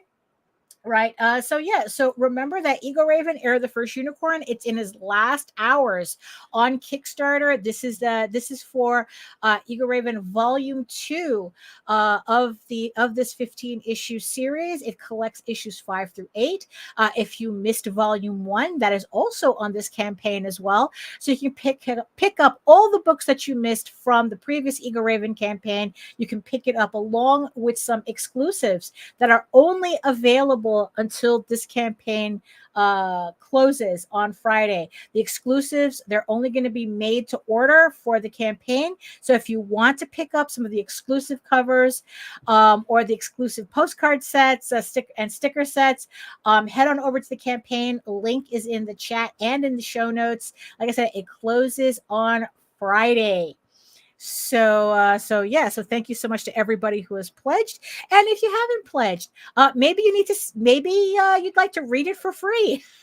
So, and if you want to do that, you can head on over to EagleWorks again, and you can read EGORAVEN for free at my website. It uploads every day, Monday through Friday. But if you prefer your fantasy to be more of a furry Lord of the Rings adventure, you can follow the link over to Tall Tales. That's TAILSonline.com. And not only can you read the first 20 issues of Tall Tales for free, but you can catch up on the latest story arc, Tears of the Mother, which is also currently uploading Monday through Friday and will be released as its first trade paperback, collecting issues 1 through 4 of this 8-issue limited series later this year. So make sure you sign up to get notified when that campaign goes live. So thank you everybody again for joining me and keeping me company. I hope you got a lot of work done, just like I got a lot of work done. Thank you so much. And like I said, I never have a quippy answer, a quippy ending for this show, but all I can say is that be better today than you were yesterday, and definitely be better tomorrow than you were today. Thank you so much everybody for joining me, and I will see you next time. You are all weirdos!